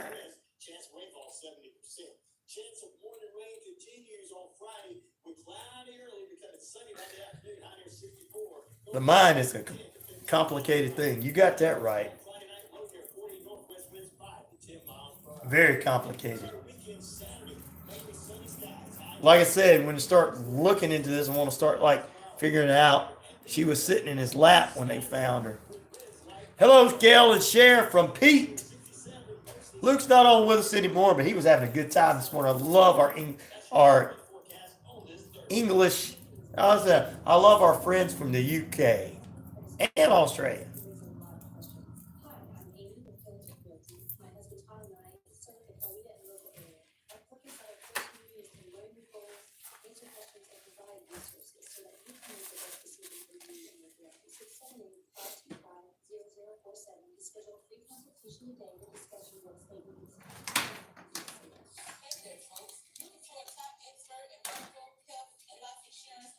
All right, let's get rid of this.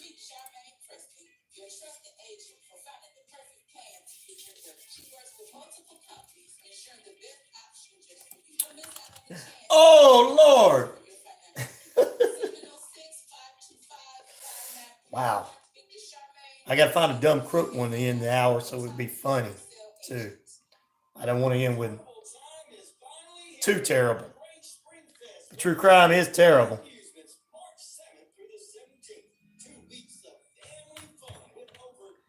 We got more details on the Vince McMahon saga.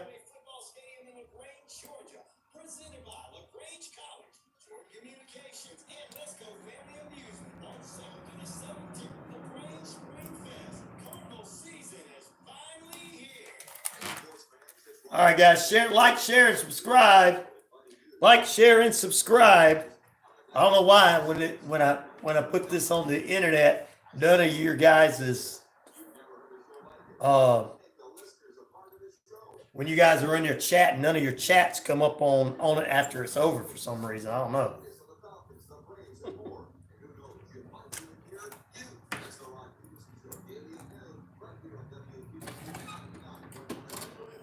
Get everybody on. It's about to be on like neck bone.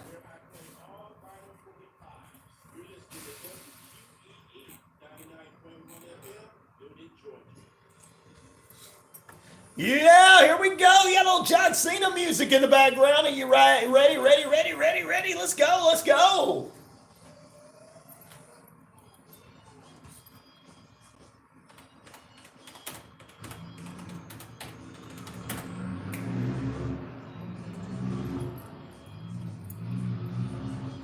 Yeah. That's because I'm on the radio. Yeah, I'm the franchise. Well, John, that's because I'm on the radio. You can't see me unless you're on the YouTube page, and you can go on there and like, subscribe, and share. There you go, John Cena. All right, let's jump into it. We're going to do a little bit of life and times there. I had a news notification that some places are having internet and cell phone outages. They are. Yes, indeed, Cher. They are. There's a lot happening across the United States. All the three major brands of cell phone and internet usage out there. AT&T, one of them also, along with, of course, Verizon and a couple of the phone companies, T-Mobile and everything, are having problems with their cell phone services and everything today. Yeah. But my internet's working perfectly here because even though I got the crappiest internet at the radio station, it's still working.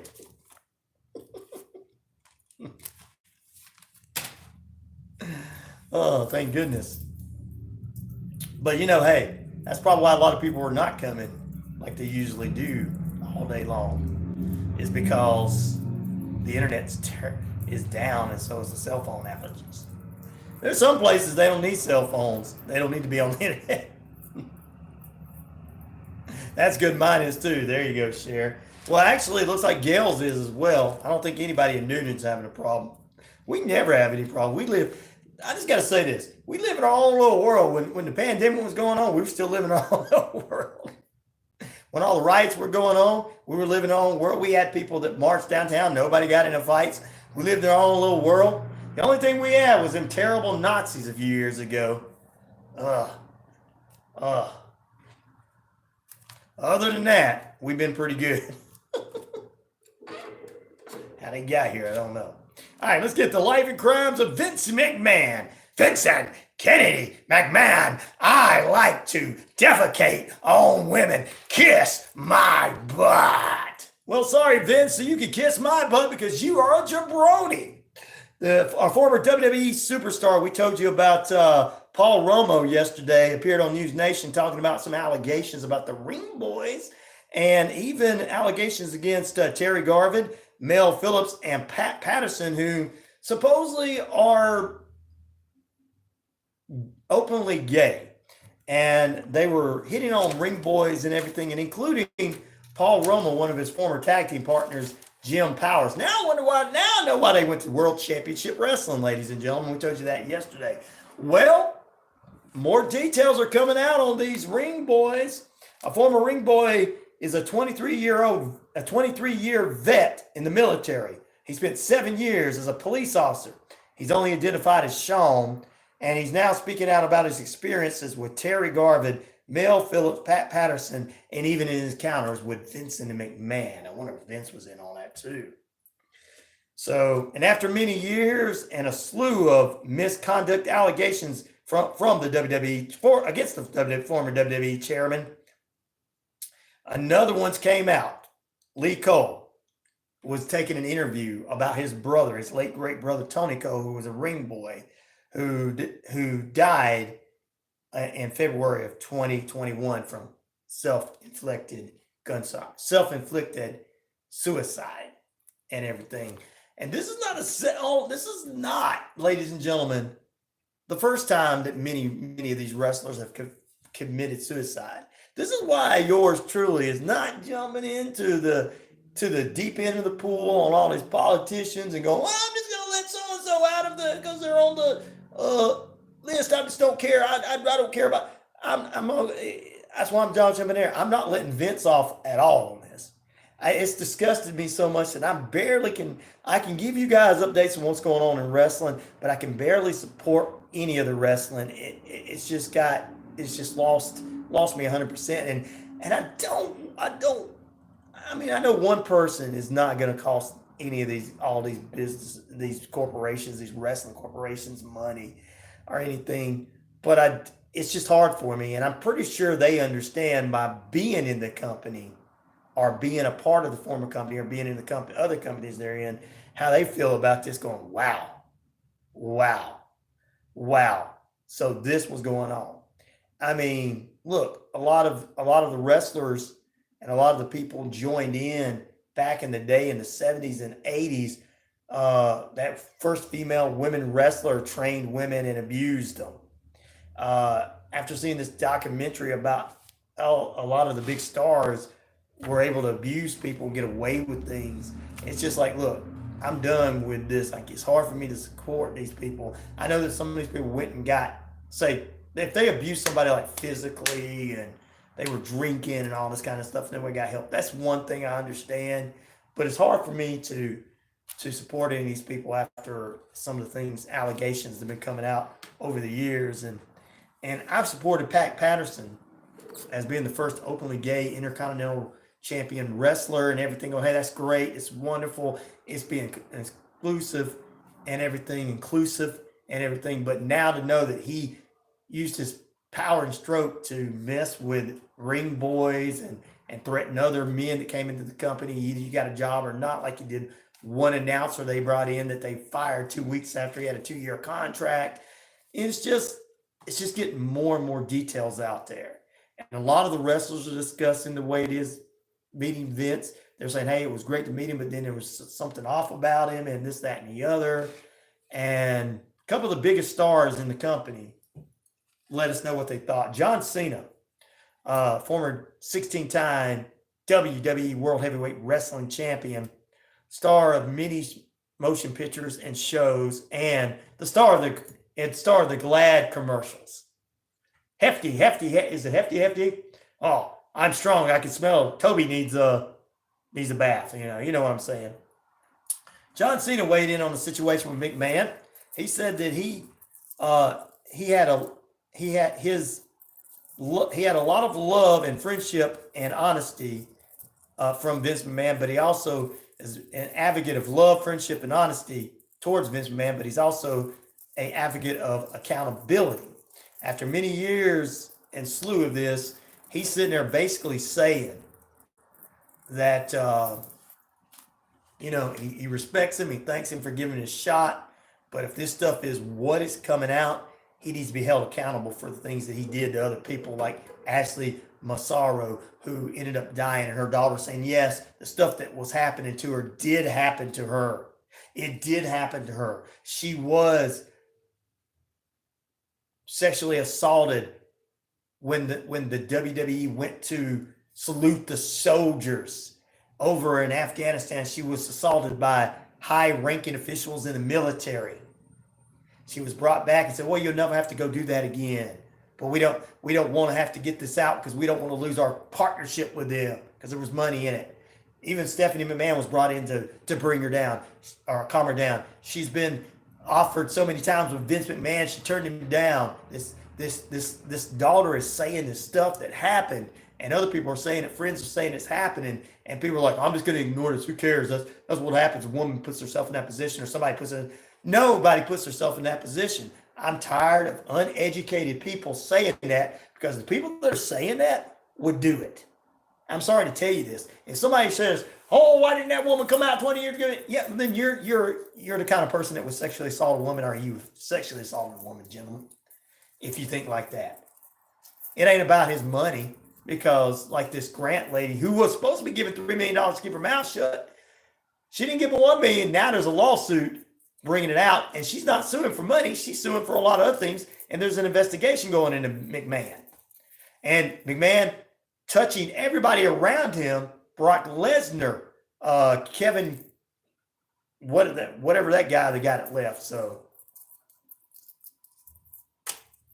everybody in the chat internet is bonkers. Yeah, they are, aren't they? all but you and me, see, Pete and I are bonkers too. So all but you and Cher, Gail, but you're OG. So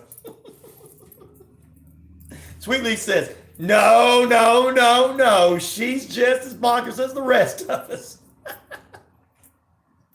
Sweet Lee said that about you, Gail. LOL, he says. But anyway, back to the situation. My internet is bonkers. Oh, your internet is bonkers. That's probably because, the internet and cell phones and stuff like Sherry put in there is going haywire across the country. So, I'm glad mine's not. That's the first thing when I heard about that news story this morning when I came in. I said, what am I going to be able to get on the internet? Well, Randy Orton is now the latest WWE superstar to give his thoughts on the allegations against the former WWE CEO and chairman Vince McMahon. Orton said that he thanked Vince for everything he did for him in the WWE, but he said, what's going on here with effing hurts. It hurts. It effing hurts. And it hurts. And I'm sure it does. It would hurt anybody if, say, the person you cared about or respected or you worked for or something, or somebody you were close to for many, many years, all of a sudden you found out they were, I mean, how do you think the Ted Bundy's family felt? How do you think Jeffrey Dahmer's family felt? How do you think BK Killer's family felt? How do you think the Green River Killer's family felt finding out that their loved one that was so sweet and nice to them was killers? This is the same way as you wake up and you find out the person in your home was a killer or just as bad as Vince McMahon, evil. It would probably hurt. You wouldn't know what to say or do except for, oh man, I don't know what to do. I mean, I didn't know this was this. I didn't know he was this sick of a freak. And he is. All right, we're going to talk about sick freaks coming up in just a few because we're going to go back in time. Let's get in our DeLorean, ladies and gentlemen. Back in time. We're going to go back in time to the 1940s and talk about a very special Valentine's edition of True Crime Thursday with Courtney Liso from the Book of the Dead podcast. She and I are going to be talking about, hold on, the Lonely Hearts Killers. That's coming up after the top of the break. Stay with us, and we'll try to close out this hour with a dumb crook news story. Back in a moment.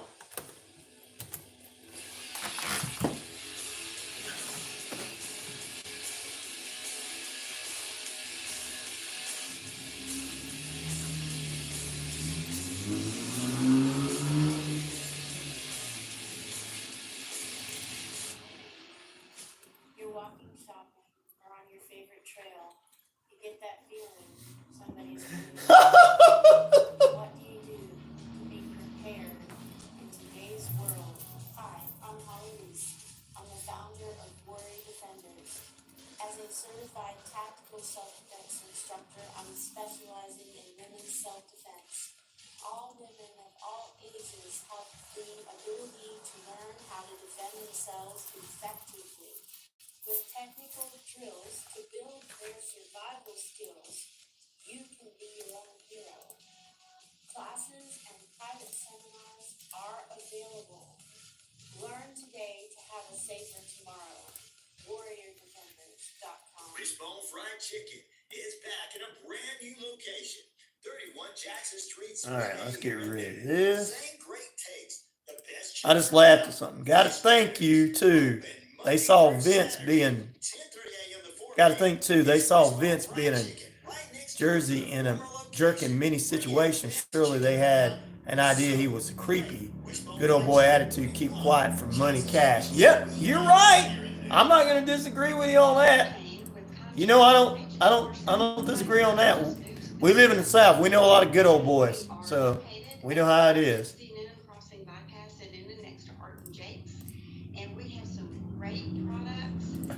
But then again, he liked to keep stuff hidden from his stars too, so that for the VA, we can do a better deal for you with fees than any other company. We have a lot of different kind of programs. I wouldn't want to go out in public. I know Vince don't care. People like that don't care. But the Ring Boys are coming out, and that was way back in the day when it was WWF cartoon wrestling. You remember when it was cartoon, and it was coming on Saturday mornings. That's when all this stuff was going on, beginning. And then over the years, when it became Attitude Era, and after the Attitude Era, and he took over all the companies, he really, once he took over WCW, had all the money, he came after all those women. But you know what? I'm gonna tell you somebody. They could have and they could have not. I agree with you on that. But I was watching it during the time, and after putting two and two together over this documentary I saw over the weekend, I got to thinking that I sat there and watched this stuff thinking it was just a show, the same way we watched 90210 or Dynasty or Dallas or whatever. You know what I'm saying? That these are characters just playing characters because wrestling was entertainment. And then I started going, this was this man's real personality being brought out. Junkyard Dog. Yeah, they did some stuff to him. And it's just, oh. This is Dave Scott, host of Spaced Out Radio. Come join us. I mean, I was blinded by it, and maybe some of them were blinded by it too, Gail. I mean, I think some of them probably were close enough to know him, but I think some of them were blinded by it. They wouldn't think it. They think, okay, this is just a show. They got writers here handing me a script to do something. So him going out there, grabbing all these women and doing all this stuff with these women, it's just acting. But it wasn't. Where I play all vinyl 45s. You're listening to WQEE 99.1 FM, Newton, Georgia. Welcome back into RyanORadio Penitentiary, ladies and gentlemen. Stay with us still to come. Coming up at the top of the hour, we got the one, the only. We're going to head into period number 3. Courtney Liso from the Book of the Dead podcast joins us. We're going to talk about, you got this right, it's the Lonely Hearts Club Killers. What a perfect topic for the month of Valentine's. All right, let's do a little dumb crook for you right quick to end this hour. Oh, no. But I agree with you on that, Gail, and everybody. You know, I think some of the good old boys system there, and they probably knew, but I think some of them were blinded by it too. Because I tell you, I was blinded by it until I went back and saw some things and go, oh my God. All right, a Long Island scientist decided to run his own Breaking Bad style of meth lab that initially landed on the police's radar when he called about a break-in at the facility last year. Well, we're just going to call the 23-year-old Matthew because that's his first name. I accidentally called the cops on himself when he dialed 911 around 3:30 a.m. January 7th to report a break-in in progress at the establishment he worked for, which was a laboratory he worked for there in New York. When the police arrived at the scene, they found broken glass entering the lab, a facility that they eventually realized was secretly manufacturing and pumping out methamphetamine and other controlled substances. WQEE. Good morning, it's Courtney. Hey, Courtney. Hold on one moment. No problem. All right, and one more noteworthy note as we get ready to head into the top of the hour here. And get it. The district attorney office said, hey, there's a lot of other drugs that were being made there. So it was a secret laboratory for methamphetamine. More than 100 items in the laboratory equipment, chemicals, and more were going into meth that were found, along with 3 ounces of meth, 625,000 milligrams of fentanyl, and 20 packs of GBL. Wow. That's a date rape drug. So, wow. And he calls and says, hey, somebody broke into my laboratory. And the police is like, wait a minute, this is a meth lab. He pleaded to understand why he was being arrested. All right. Back in a moment, ladies and gentlemen. Stay with us. We're closing out this period. Period number 3 on the way with Courtney Liso next. I just had to finish out my hour here. Good morning to you. Good morning. How you doing on this Thursday morning? I'm doing good. How are you?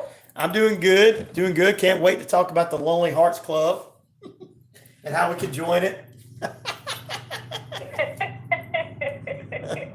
I don't know. You may not want to. No. That's just a joke. Oh, Lord. I can't believe people. Yeah, this is a crazy one. Yeah, it is. So, just ready for this day to be underway or over. It's been a long month. February is usually short. Yeah, I don't know. It's a little 5 for me. Yeah, it usually does. February usually does, but I don't know why it's been long for me. A lot to do. Yes, I guess there is a lot going on. I mean, every day's short anyway, the older you get, but it's just like, wow. That's true. Exactly. It's like, man, remember the good old days when summer used to feel like it went on forever when you were young? But now summer's like here and gone. Oh, I know. It's gonna be work. Oh, I need to get that there, I guess. Let's pull this up. Where's everything at?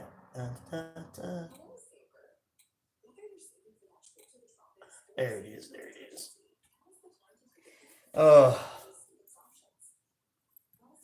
Yeah.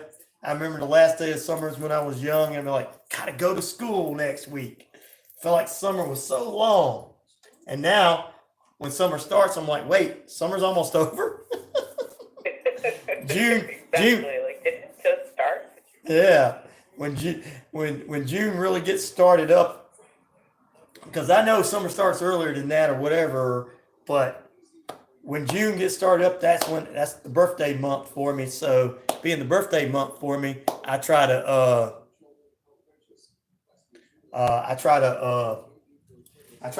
have it go long, but it seems like, wait a minute, it's already over. Yeah. Yeah, we do have an extra day in this month, Cher. You're right. Yeah. Oh, that's true. It's leap year. Yep, leap year. I wish they just leave it like that all the time. Poor people that are born on February 29th. I know. Like, what do you do about your birthday? You celebrate it the day before, the day after? Yeah, most of them celebrated on the 28th, and they're like, well, I don't age but every 4 years, which that would be cool, but you know, what if we didn't age but every 4 years? That would be great. Yeah, that'd be nice. But that doesn't work like that. Unfortunately. Unfortunately, yes. Oh, make sure everything is ready. There's that. Okay, that's that. I'm going to take that out. And I'm going to take that out. Take that out and we'll get ready to go.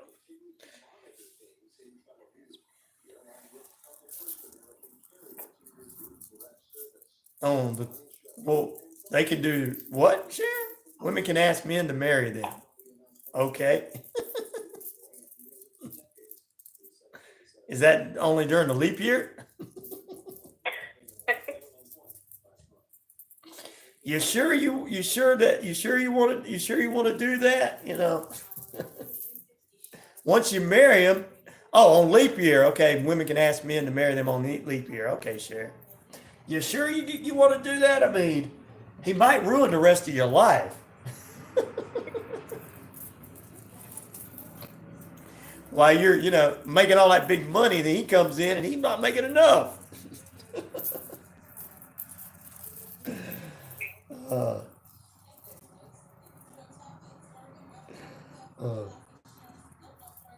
I guess that's the first time I've heard that women can ask men to marry them on leap year. That's cool. And the next year they said, I really didn't mean it the year before. I asked you on leap year. That was just a tradition. I really don't want to marry you. That's coming up then. That was last year was leap year, but next year is, I'm sorry.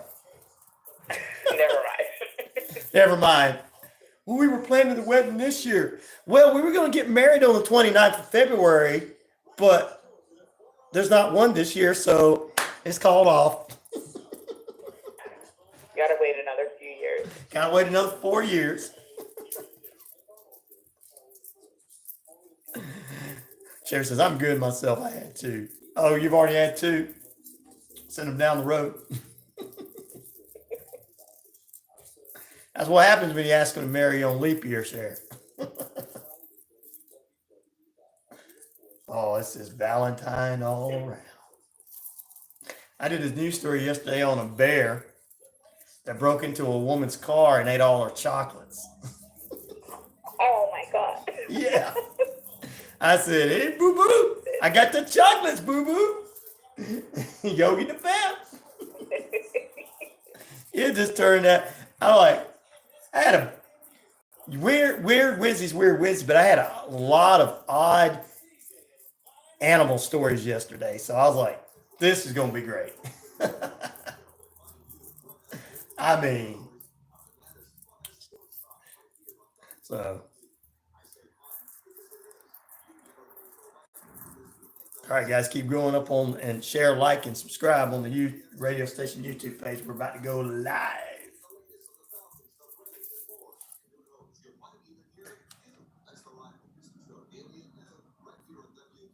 All right, Courtney, we're about ready to go on now. All right. Here we go.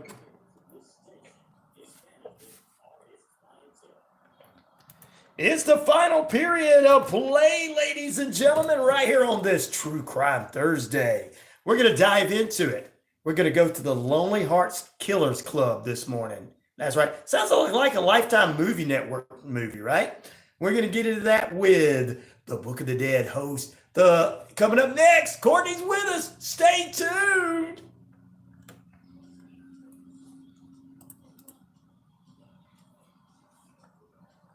Who am I? It's RyanORadio Penitentiary. You guys are in lockdown with me at RyanORadio Penitentiary. Yes, I am the game. 50,000 plus up here worldwide on the Shoutcast. Shout it out loud across that RyanORadio media page. Earth Rock Radio in New Mexico, Navajo Nation, as well as across Arizona, New Mexico, and ladies and gentlemen, we are across the British Columbia Isles of Canada. Finally, across the Jordan Communication and Family radio stations, East Alabama, West Georgia, including right here at 99.1 FM, WQEE, the key, home of Southern sports and inspirational talk and headline news. We're going to get true crime with you this morning. It's because it's True Crime Thursday. We're going to go next and join the Lonely Hearts Killers Club. Sounds like a good movie, right? That's coming up next. But first, to my haters, I got this to say to you.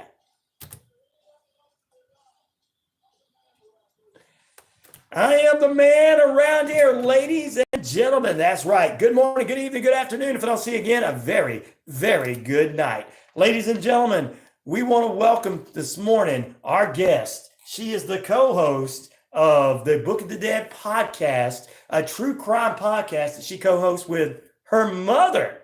She brings you true crime news from across the country, unsolved homicides, and more. Please welcome the one, the only, Courtney Liso. Good morning, Courtney. How you doing? I'm good. I'm glad to be back. Glad to have you back here with us this morning.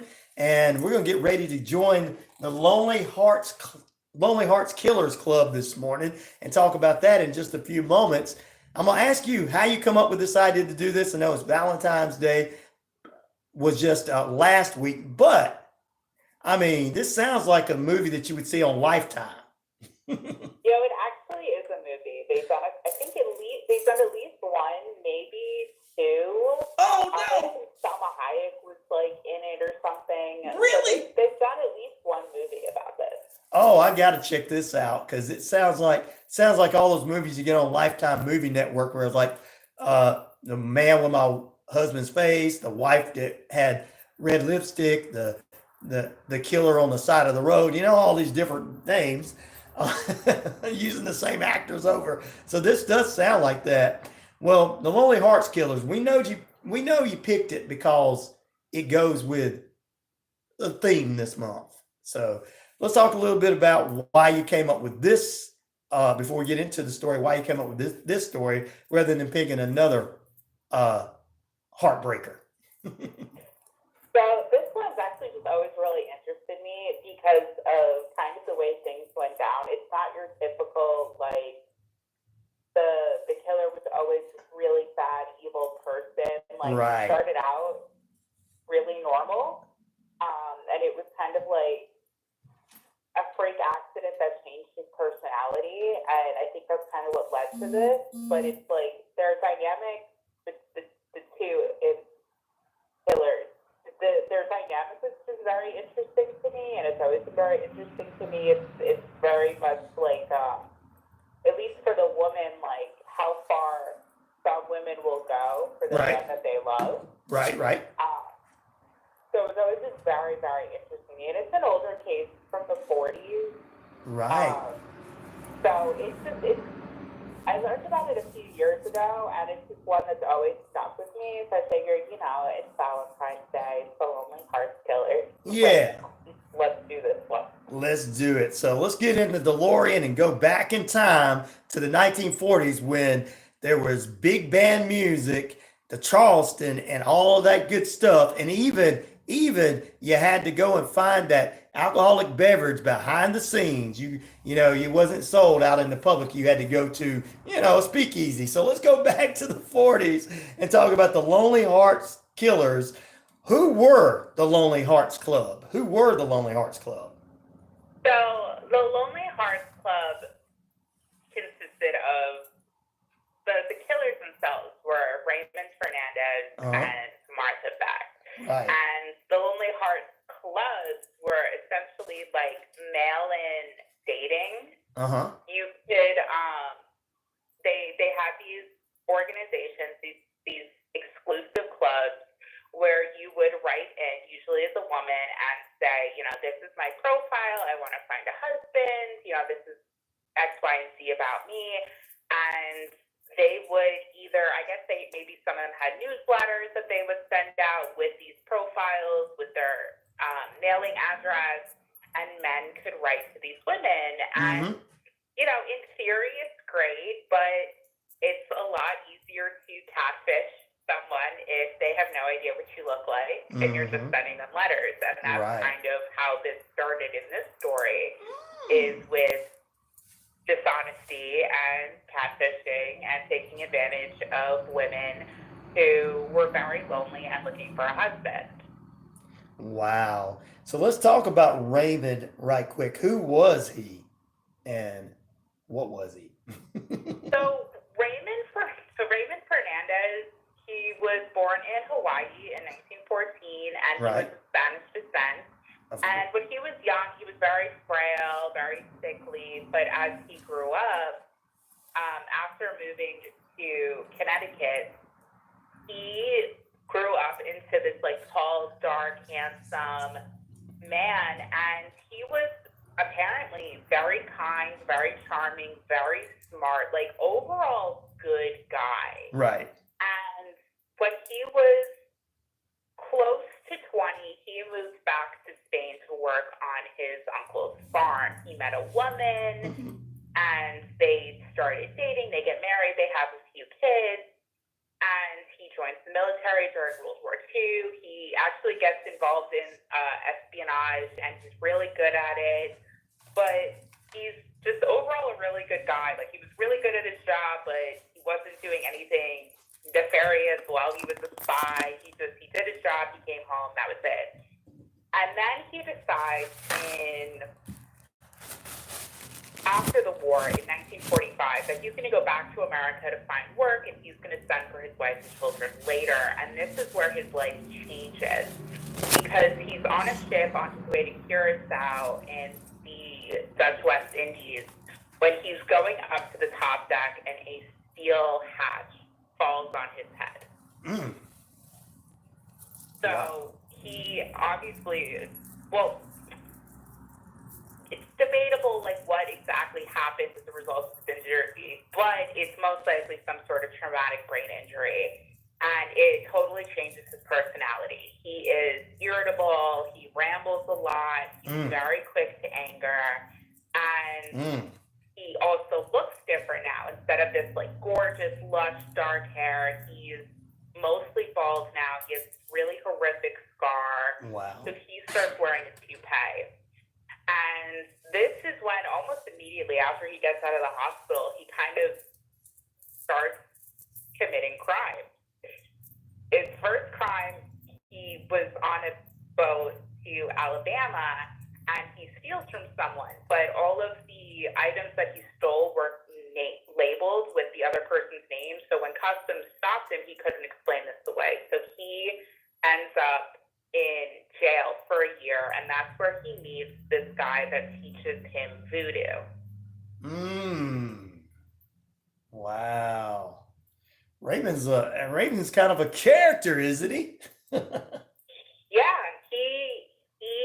he is, and he learns voodoo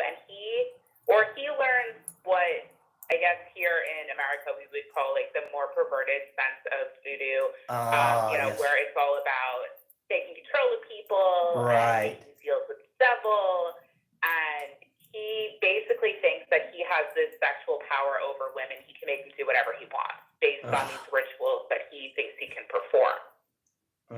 So he makes it back to New York, and I don't know what started it, but he starts writing letters to women in Lonely Hearts Clubs. And in these letters, he charms them. He tells them he's this hotshot businessman from Spain, and he goes by the name Charles Martin, and he asks them for a lock of hair so he can do this ritual. And he thinks that because of this ritual, that's what's making these women do whatever he wants. And he gets them to send him jewelry and money, and he basically extorts them for everything he can, and then when they're broke, he just disappears. This would make a good Lifetime movie. I think I saw one based on this. Well, let's, we got any more on him? If not, we'll move on to who Martha is. But any more on Raymond? There's a trail of women that he leaves in the dust, and he meets another woman, Jane Thompson, and he takes her to Spain. Okay. And introduces her to his wife. And apparently things are going well, like it's fine, according to his wife, everything's fine until apparently Jane and Encarnacion, Raymond's wife, get into an argument, and Jane ends up dead. But Raymond was the one seen like running away. But she was apparently buried without an autopsy. No one knows what happened to her. And Raymond goes back to New York and shows up at Jane's apartment where her mother lives and goes, "Well, I have this will. She left me everything. You got to get out." Wow, man, Raymond just seems to be. What is going on here? Sorry about that, Courtney. I don't know what's going on out there. Raymond seems to be wanting to be the Ricky Ricardo of that day and time, and he's just coming up with different names and different things. Now, who is Martha? Let's talk about Miss Beck right quick. So Martha was a woman from Florida, and she kind of has like a sad story growing up. She had a glandular issue, so she was a lot heavier than kids her age growing up. And that's something the media really zeroed in on, is that she was like a heavy woman. Like they said, regardless of what she did, they said some terrible things about her, like she was a pig in a dress and all sorts of things. They were really nasty about it. But she was a heavier woman, and she was very lonely. She grew up constantly single and struggled to find a job. So when she was older, she moved to California and got a job in a war hospital, right, or an army hospital. And she meets a Navy SEAL. They have a one-night fling. She gets pregnant, and he goes, "Well, that's nice. I want nothing to do with you." So she comes back home and she lies. She says she married a Navy SEAL, that he's going to come back to her when he's done with his tour, and because she can't show up in the 40s pregnant and unwed, that just doesn't happen. Exactly. So then when she realizes, well, she can't keep this on much longer because he's not going to come back, she pretends that he died, makes this whole big thing about it, like forges a telegram saying he was killed and that whole thing. So then she meets a man named Albert Beck, and he was a bus driver, and they have their thing. She gets pregnant again, like all within a year. Whoa. And he marries her because he feels bad, he tries to do the honorable thing, but it doesn't work out. They get divorced a few months later. So now she is a single mother of 2 children. And she starts working at another hospital, and she's really good at it. She's a nurse, and she is phenomenal at her job. She gets promoted really quickly, but her coworkers are kind of mean. And they sent her an ad for the Lonely Hearts Club because she's perpetually single. And out of spite, to kind of stick it to them, she's like, "Well, I'm going to join. I'm going to do this." And she waits for months for a response, and she gets a letter from Raymond Fernandez. And Wow. she is immediately head over heels from the very first letter. Oh. He thinks that he is the bee's knees. He is amazing. He's this businessman from Spain. He's so Right. rich. He's so wonderful. He sweet talks her from the get-go, saying, you know, I know that because you're a nurse, you are so kind-hearted and wonderful and just amazing. And a couple weeks after talking, he goes down to Florida to meet her, and he is in love. He doesn't care that she has 2 children, but she has nothing worth stealing. Wow. So Raymond goes, well, this was nice. I'm going to go back to New York.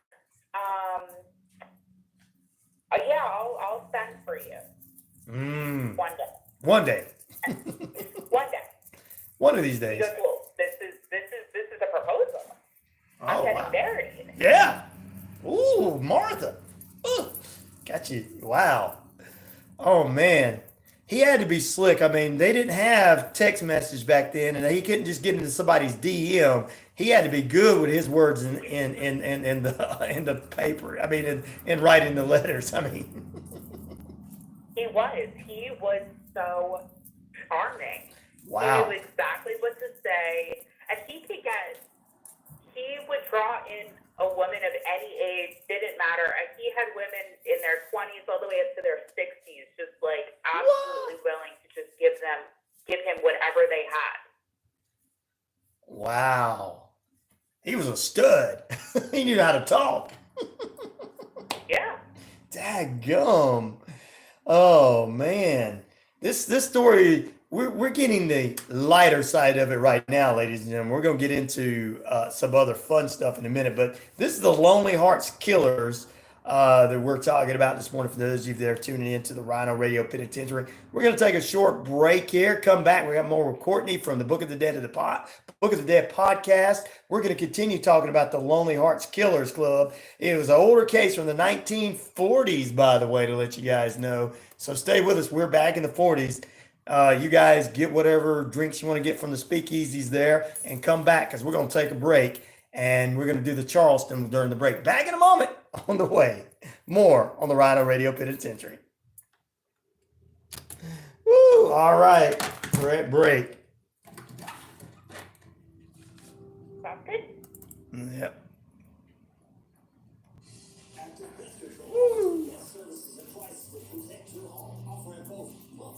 These two are crazy. Do what? These two are crazy. I know. This is just, you know, if he did have some grandchildren out there and great grandchildren and everything, you know, this man knew how to talk to these women. He had to write letters to do this. He wrote so many letters, and he could sweet talk anybody, but he swore it was because of these voodoo rituals. I'm sure, yeah. You're good at talking. Yeah, it's these voodoo rituals that cause these women to want me, not these lonely women in the 40s don't want to get married by the time they're a certain age. Exactly. Because back in the 40s, the only thing women were made for were to be mothers and wives. Exactly. You know, I don't know if he could have got as many women today as he did then, because more women have, you know, more opportunities today. So he'd had to slide into the DMs a lot. Oh yeah, I think for sure just the time in which he lived was an advantage. It was. That's what I'm thinking. I'm thinking that, you know, it was just that day and time. You know, wow.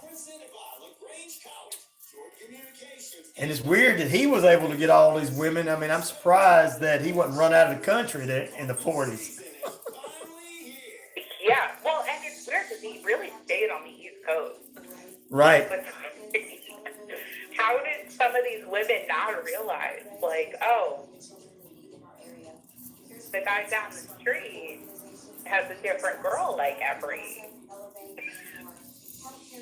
couple of weeks. Yeah. It makes you think. It really does. Wow.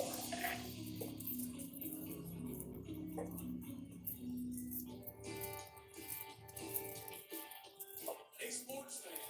Weekdays, 3 p.m. Eastern to 5 p.m. Eastern. Drive time on WQEE. Braves Country's a Southern sports talk show. Back again, the armchair quarterbacks. Let's see here. Let's get rid of this. Weekdays, 3 Get rid of p.m. that. to 5 p.m. right here on WQEE 99.1 FM. Having a nice coffee. All right. This is Dave Scott, host of Spaced Out Radio.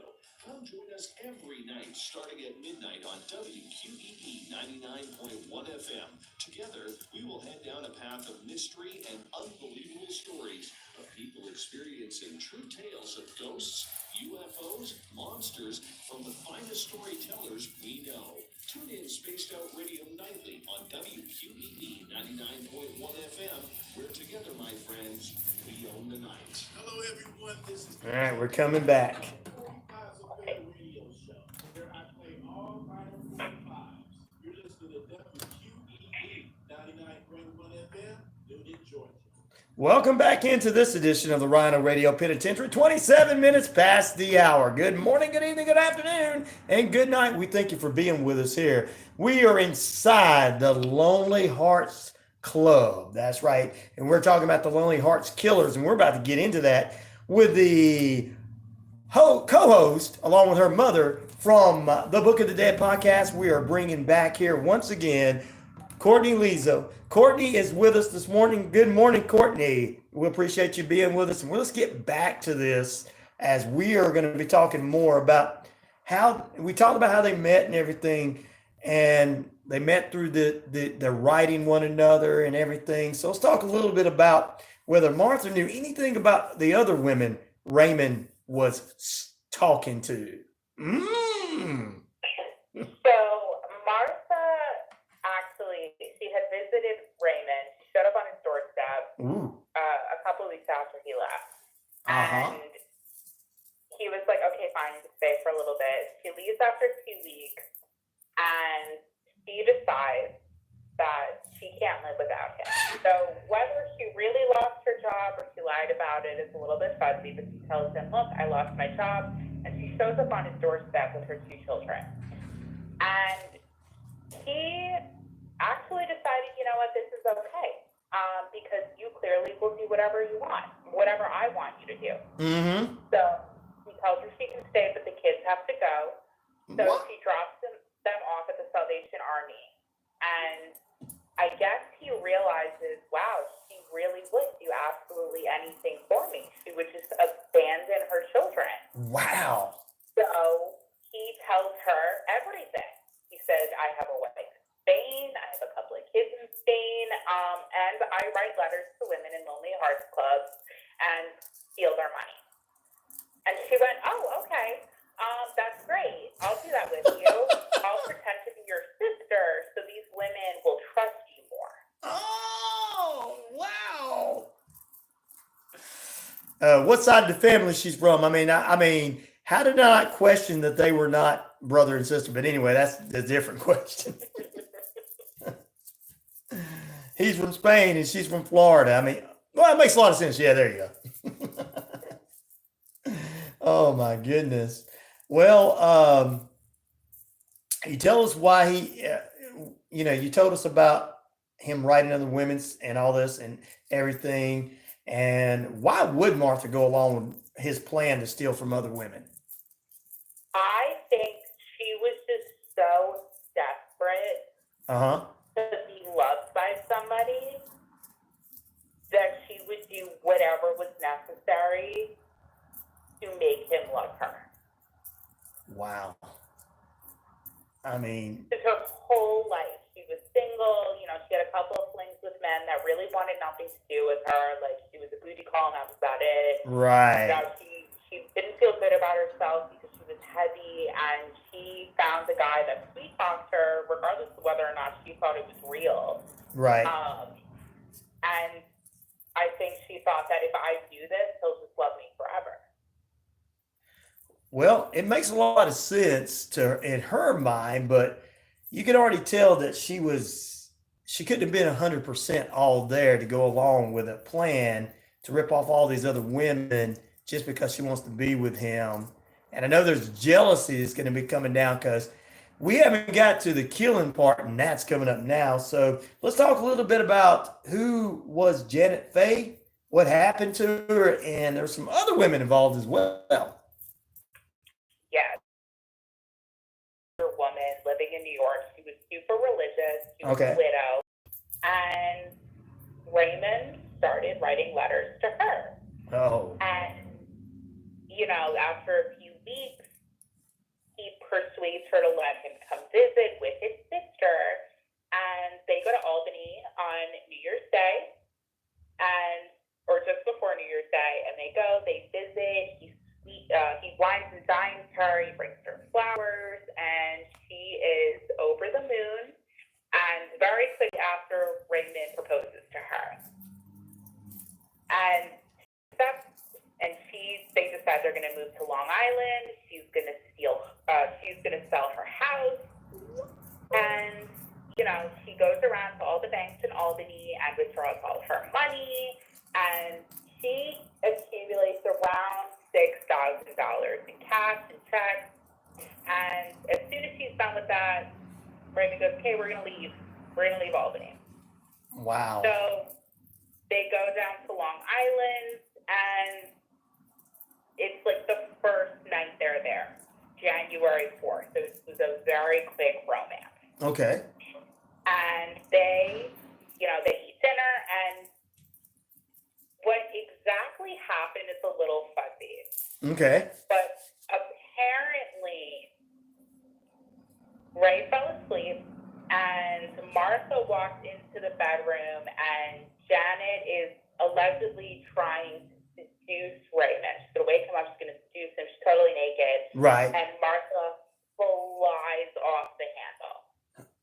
And Janet allegedly tells her, "You know what? We're going to get married, and you're not going to be able to live with us anymore. Like, we're done. You're getting out." And Martha flips out. She says allegedly she blacks out. She can't remember what happened, but the next thing she knew, Ray was shaking her, going like "You're killing her." He had beat her with a vaulting hammer. Oh. Raymond's like, "Well, you got to finish the job. Like, you can't just leave her like this." Exactly. So Raymond strangles her with a scarf. Oh, Lord. Man. Janet, I don't know what be going through her head. This is her man. This is supposed to be his sister, and she's that jealous. I'd be thinking, man, your sister's a little too jealous of you. Exactly. She's a little too jealous. She can't be living with us. My goodness. Well, that's not the only victim that they had. There was a couple of other victims. Were they sisters? The Downing sisters? Were they sisters? Mother, daughter? It was a mother and daughter. Okay. So after they killed Janet, they realized they got to get out of Long Island. So Right. they bury Janet's body in the basement of the house, cover it with cement, and then they leave.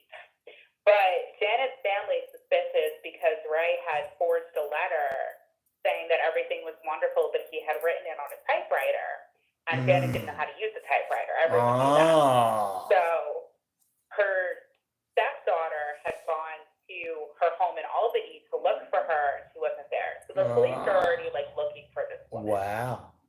So Martha and Raymond go to their next target home in Grand Rapids, Michigan, and that was the home of Delphine and Raynell Downing. Wow. Delphine is either in her 20s or 40s, depending on who you listen to, but she has a 2-year-old daughter, Raynell. Wow, 2-year-old daughter. Ooh.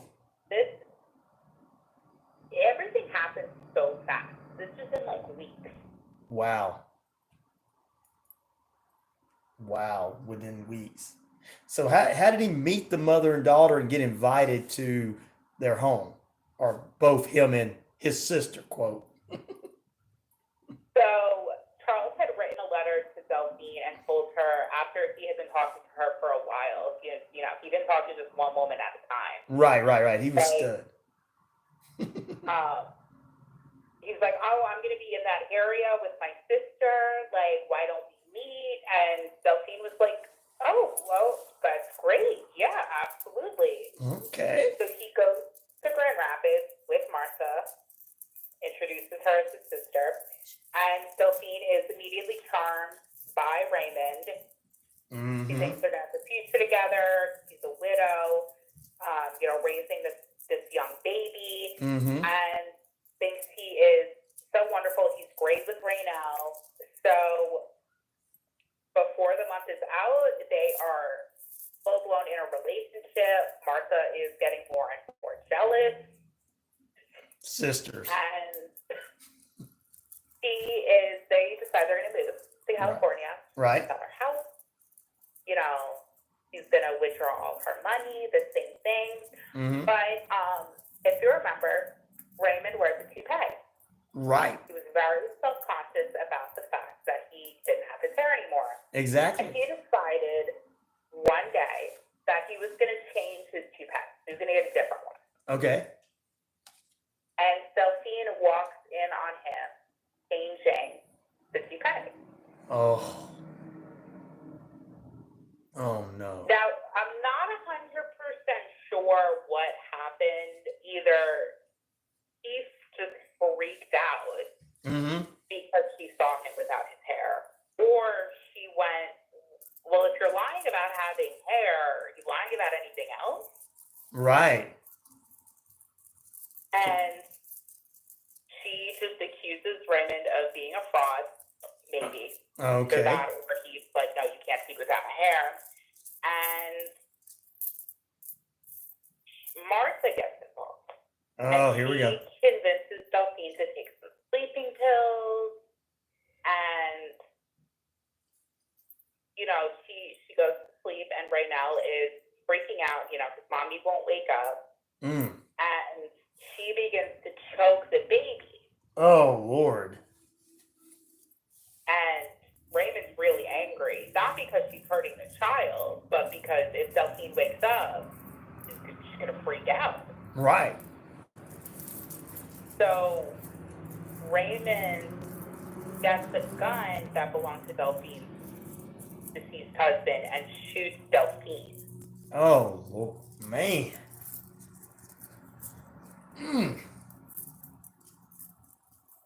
Wow. So they bury her in the basement, cover her with cement, and they're trying to make this baby happy. She's hysterical. She's crying because, of course, she sees the whole thing. They bought her a puppy.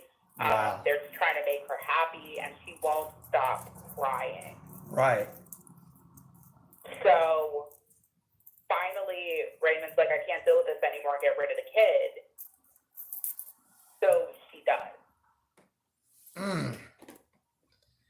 She drowned her, and they buried her with her mother. Wow.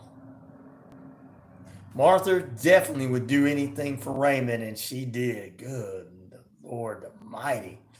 We hear about this kind of stuff and everything, and this happened in the 40s, and it was very, very, very unusual for things like this to happen back then. I know we had the mob and all that kind of stuff, but very unusual. So how were Raymond and Martha finally caught? They had to go on living their best life off of these women that they had murdered. So they didn't get very far. Okay. They were caught within a day or two. Wow. Great. They had gone to the movies in Grand Rapids. Yeah, he had all this money on him. And they were coming back to the house, and they were met by police because neighbors were suspicious that they had not seen Delphine in a couple of days. Right. And they heard the baby crying, but they never saw Delphine. So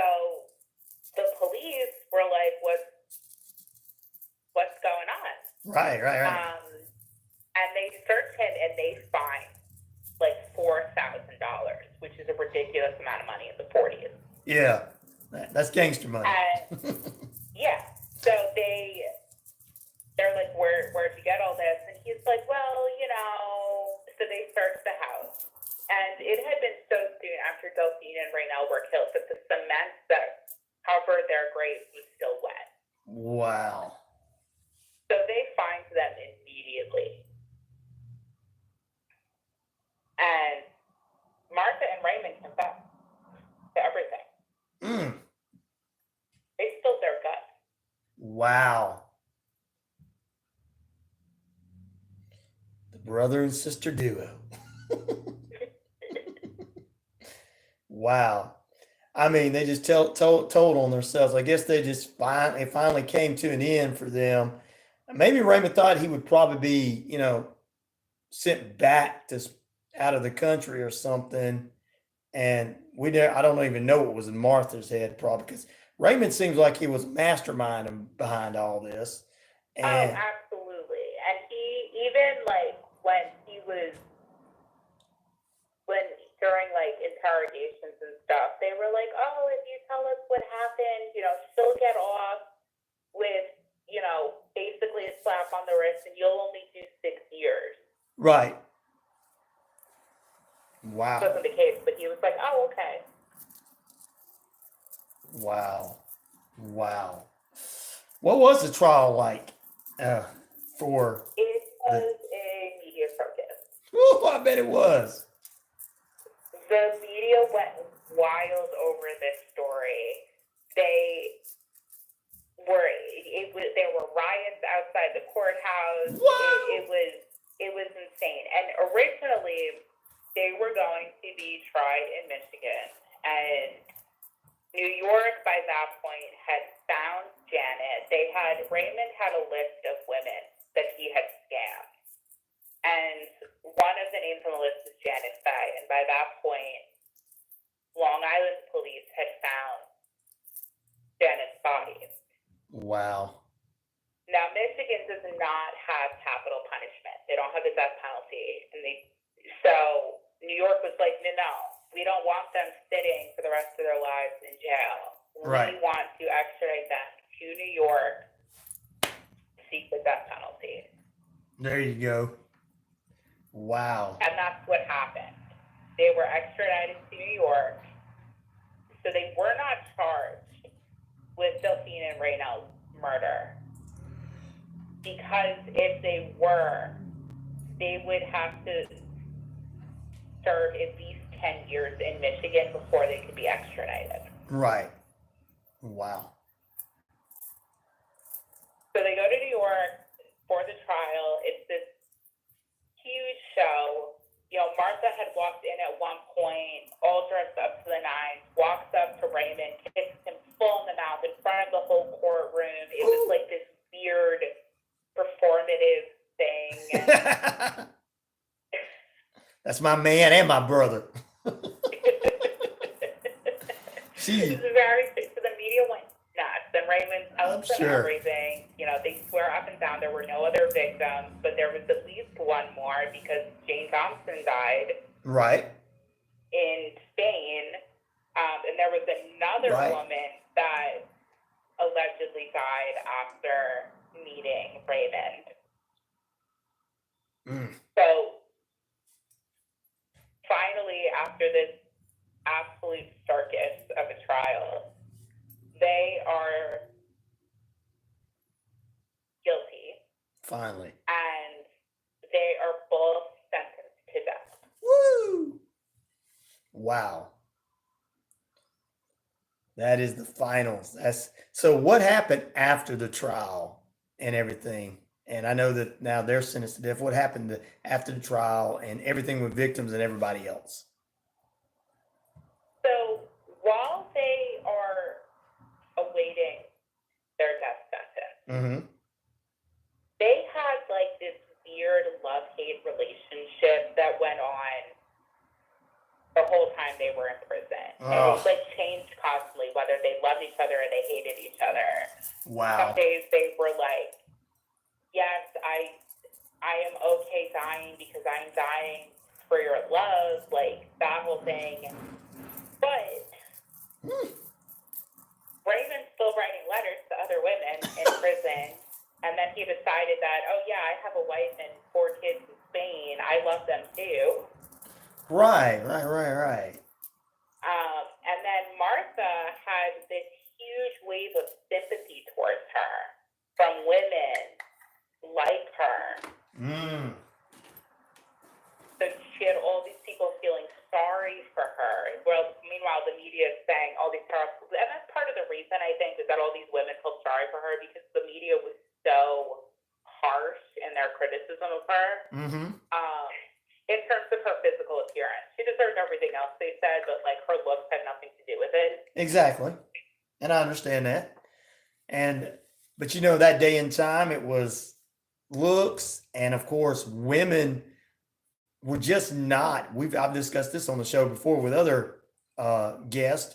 Women were just not, and even with you, women were just not featured as you would have thought a woman would have did something this evil, you know, would have been a murderer or part of helping with murders and everything. So I can see how these women were on her side, and they were probably thinking, well, same thing I thought. The first thing was Raymond was controlling her, and that's probably why they did. Absolutely. You know, and part of it, he had control over her. But at the same time, she took like this desperation to another level.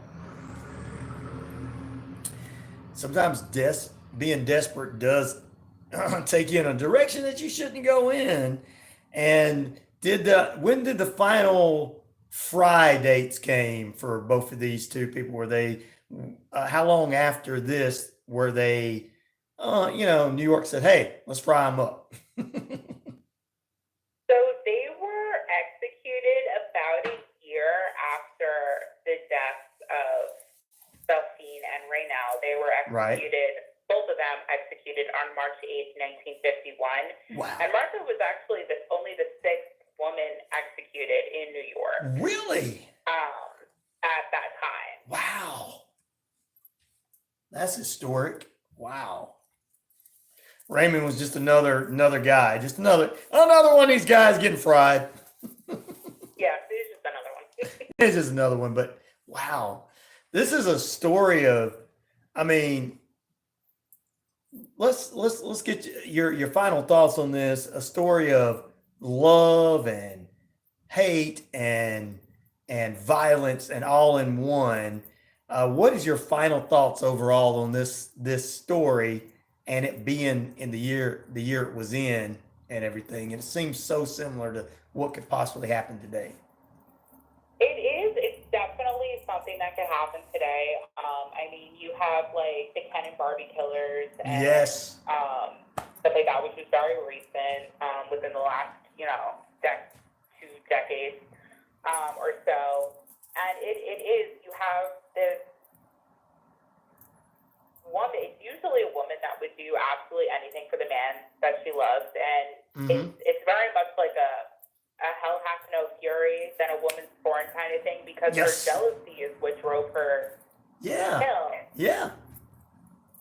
She could not hold her jealousy in because she was supposed to pretend to be the sister, and she should have known that these women were going to do what women do with a man that they're in love with. So, wow.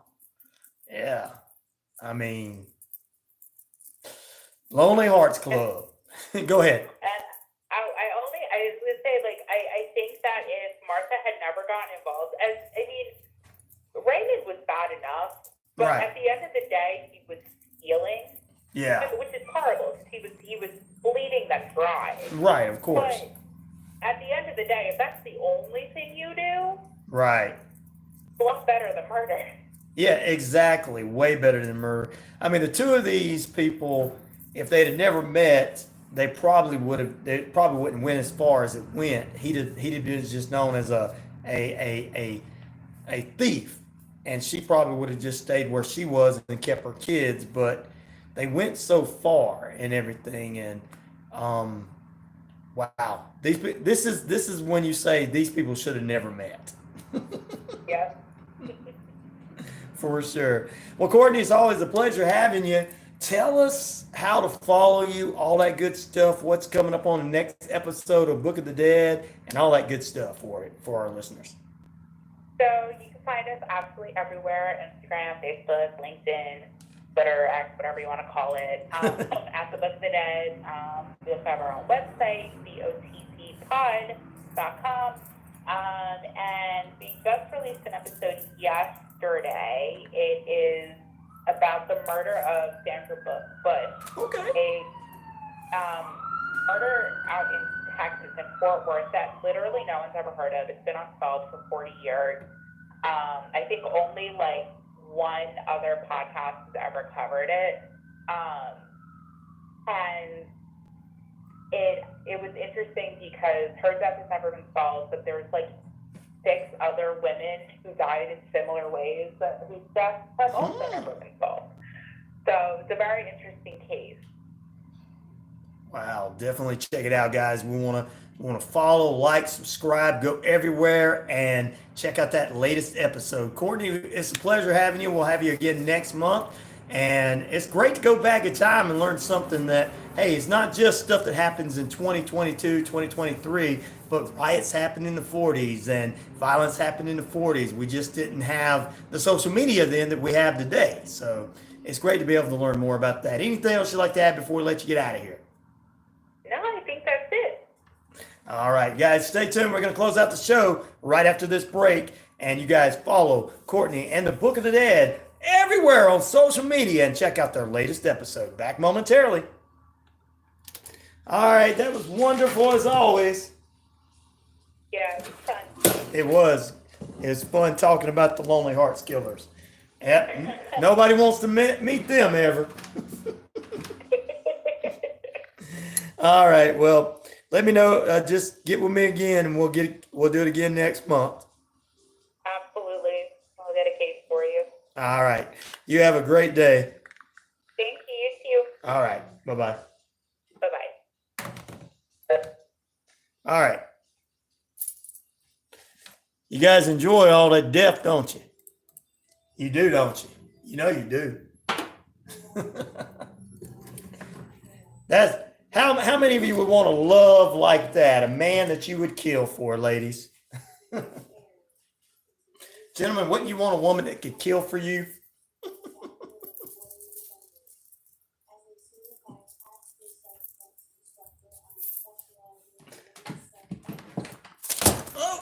Start. Drop that. All right.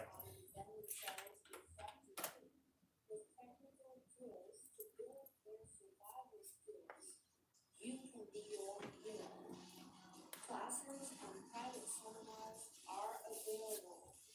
Learn today to have a safer tomorrow.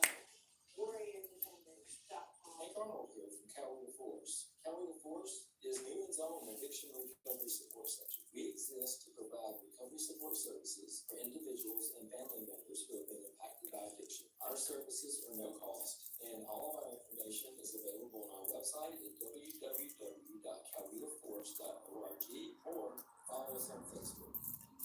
All right, we're getting ready to come back and close out. Springfest with Let's Go Family Amusements, March 7th through the 17th. 2 weeks of family fun with over 30 exhibits, rides, and more. Across from the Callaway Football Stadium in LaGrange, Georgia. Presented by LaGrange College, Jordan Communications, and Let's Go Family Amusement, March 7th through the 17th. LaGrange Springfest. Carnival season is finally here. Hello, I'm Pina Payne with Contour Mortgage, and we're so excited to Whoa. introduce you to this new company. And we are located at 560 Whoa, some things. next to Art and Jake's. And we have some great products. Our interest rates are better than any other company. And we also have some great products for the VA. We can do a better deal for you with fees than any other company. We have a lot of different kind of programs. Wishbone Fried Chicken is back in a brand new location. 31 Jackson Street, Suite A here in Newnan. All right, let's see here. The best chicken around. Closing out. Fish dinners. Open Monday through Saturday, 10:30 a.m. to 4 p.m. It's Wishbone Fried Chicken, right next door to their former location, bringing you the best chicken around. So great. Wishbone Fried Chicken, 41 Jackson Street, Suite A, here in Newton. Yes, indeed. Welcome back in. We're getting ready to close out. I want to thank Courtney Liso from the Book of the Dead podcast once again. Tomorrow morning's the Friday edition. We'll get you ready for the WWE Elimination Chamber coming up in Australia on Saturday night. Also, we'll talk about one person killed in the Thursday morning rush hour in an occupied area of West Banks after 3 gunmen opened fire on the cars lined up at a checkpoint in Jerusalem. We'll talk about that. A man arrested for brutally killing an aspiring LA model found bound and dead in a refrigerator. We'll get into those stories tomorrow morning. Plus, we'll have some sports news, get you ready for the weekend. Major League Baseball, the Braves begin playing on Saturday. We'll talk about some spring training tomorrow. We've got a lot of great news, weather, and sports, and get you ready for the weekend. Good news for the weekend. It's the Friday edition of the RyanORadio Penitentiary coming up tomorrow. Stay tuned. Coming up is Sustainable Brown Girl at 10 a.m. Eastern Standard Time. We'll follow that up with another new episode of Connecting Hearts Radio Network from Heart to Heart Radio Networks. And the best sports lineup in the business, kick it off on a Thursday, 12 to 2. It's the Rod Peterson Show. That is the man that talks. It's Atlanta's NHL show. I believe the NHL is coming to Atlanta because of that show. In my heart of hearts, I believe it. It's the NHL CFL show and NFL show. 2 to 3 p.m. Sports Beats Richard Holdridge. He's got his nose to the beat on every high school, college, and everything around the state of Georgia, Alabama, and around the country. And 3 to 5, Braves Country Radio. There you go. What do you think? It's Braves baseball beginning this weekend. It's nonstop Braves talk for the next couple of days and next couple of, I'd say, all the way through summer till October. Get ready for that. Braves Country Radio. We're back here tomorrow morning. More RyanORadio Penitentiary. And you and I can stay together tomorrow morning and have a great morning. And to all our haters out there, we appreciate you too, because you're still tuning in. Cher says she's having an iced coffee. Relationships are a lot different now. It's all about how many women I can get all at once nowadays. CRP. Yeah. That's my brother. Oh yeah, Pete, what's up? There you go. All right, guys.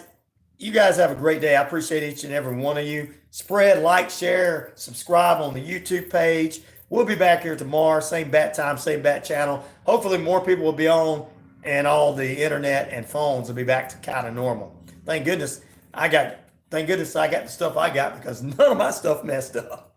You guys have a great day. Peace, love, respect. I'm out of here.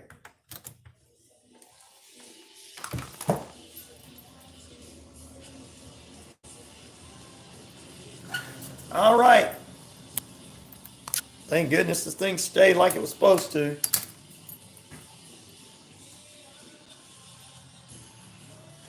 Oh yeah, I don't have to do that today. I appreciate all of you. You guys have a great day. Hopefully tomorrow won't be as foggy. I don't know why it's foggy. I'll have to check some things. I just cleaned my phone when you said something about it, my friend. But it's probably the sun. You guys have a great day.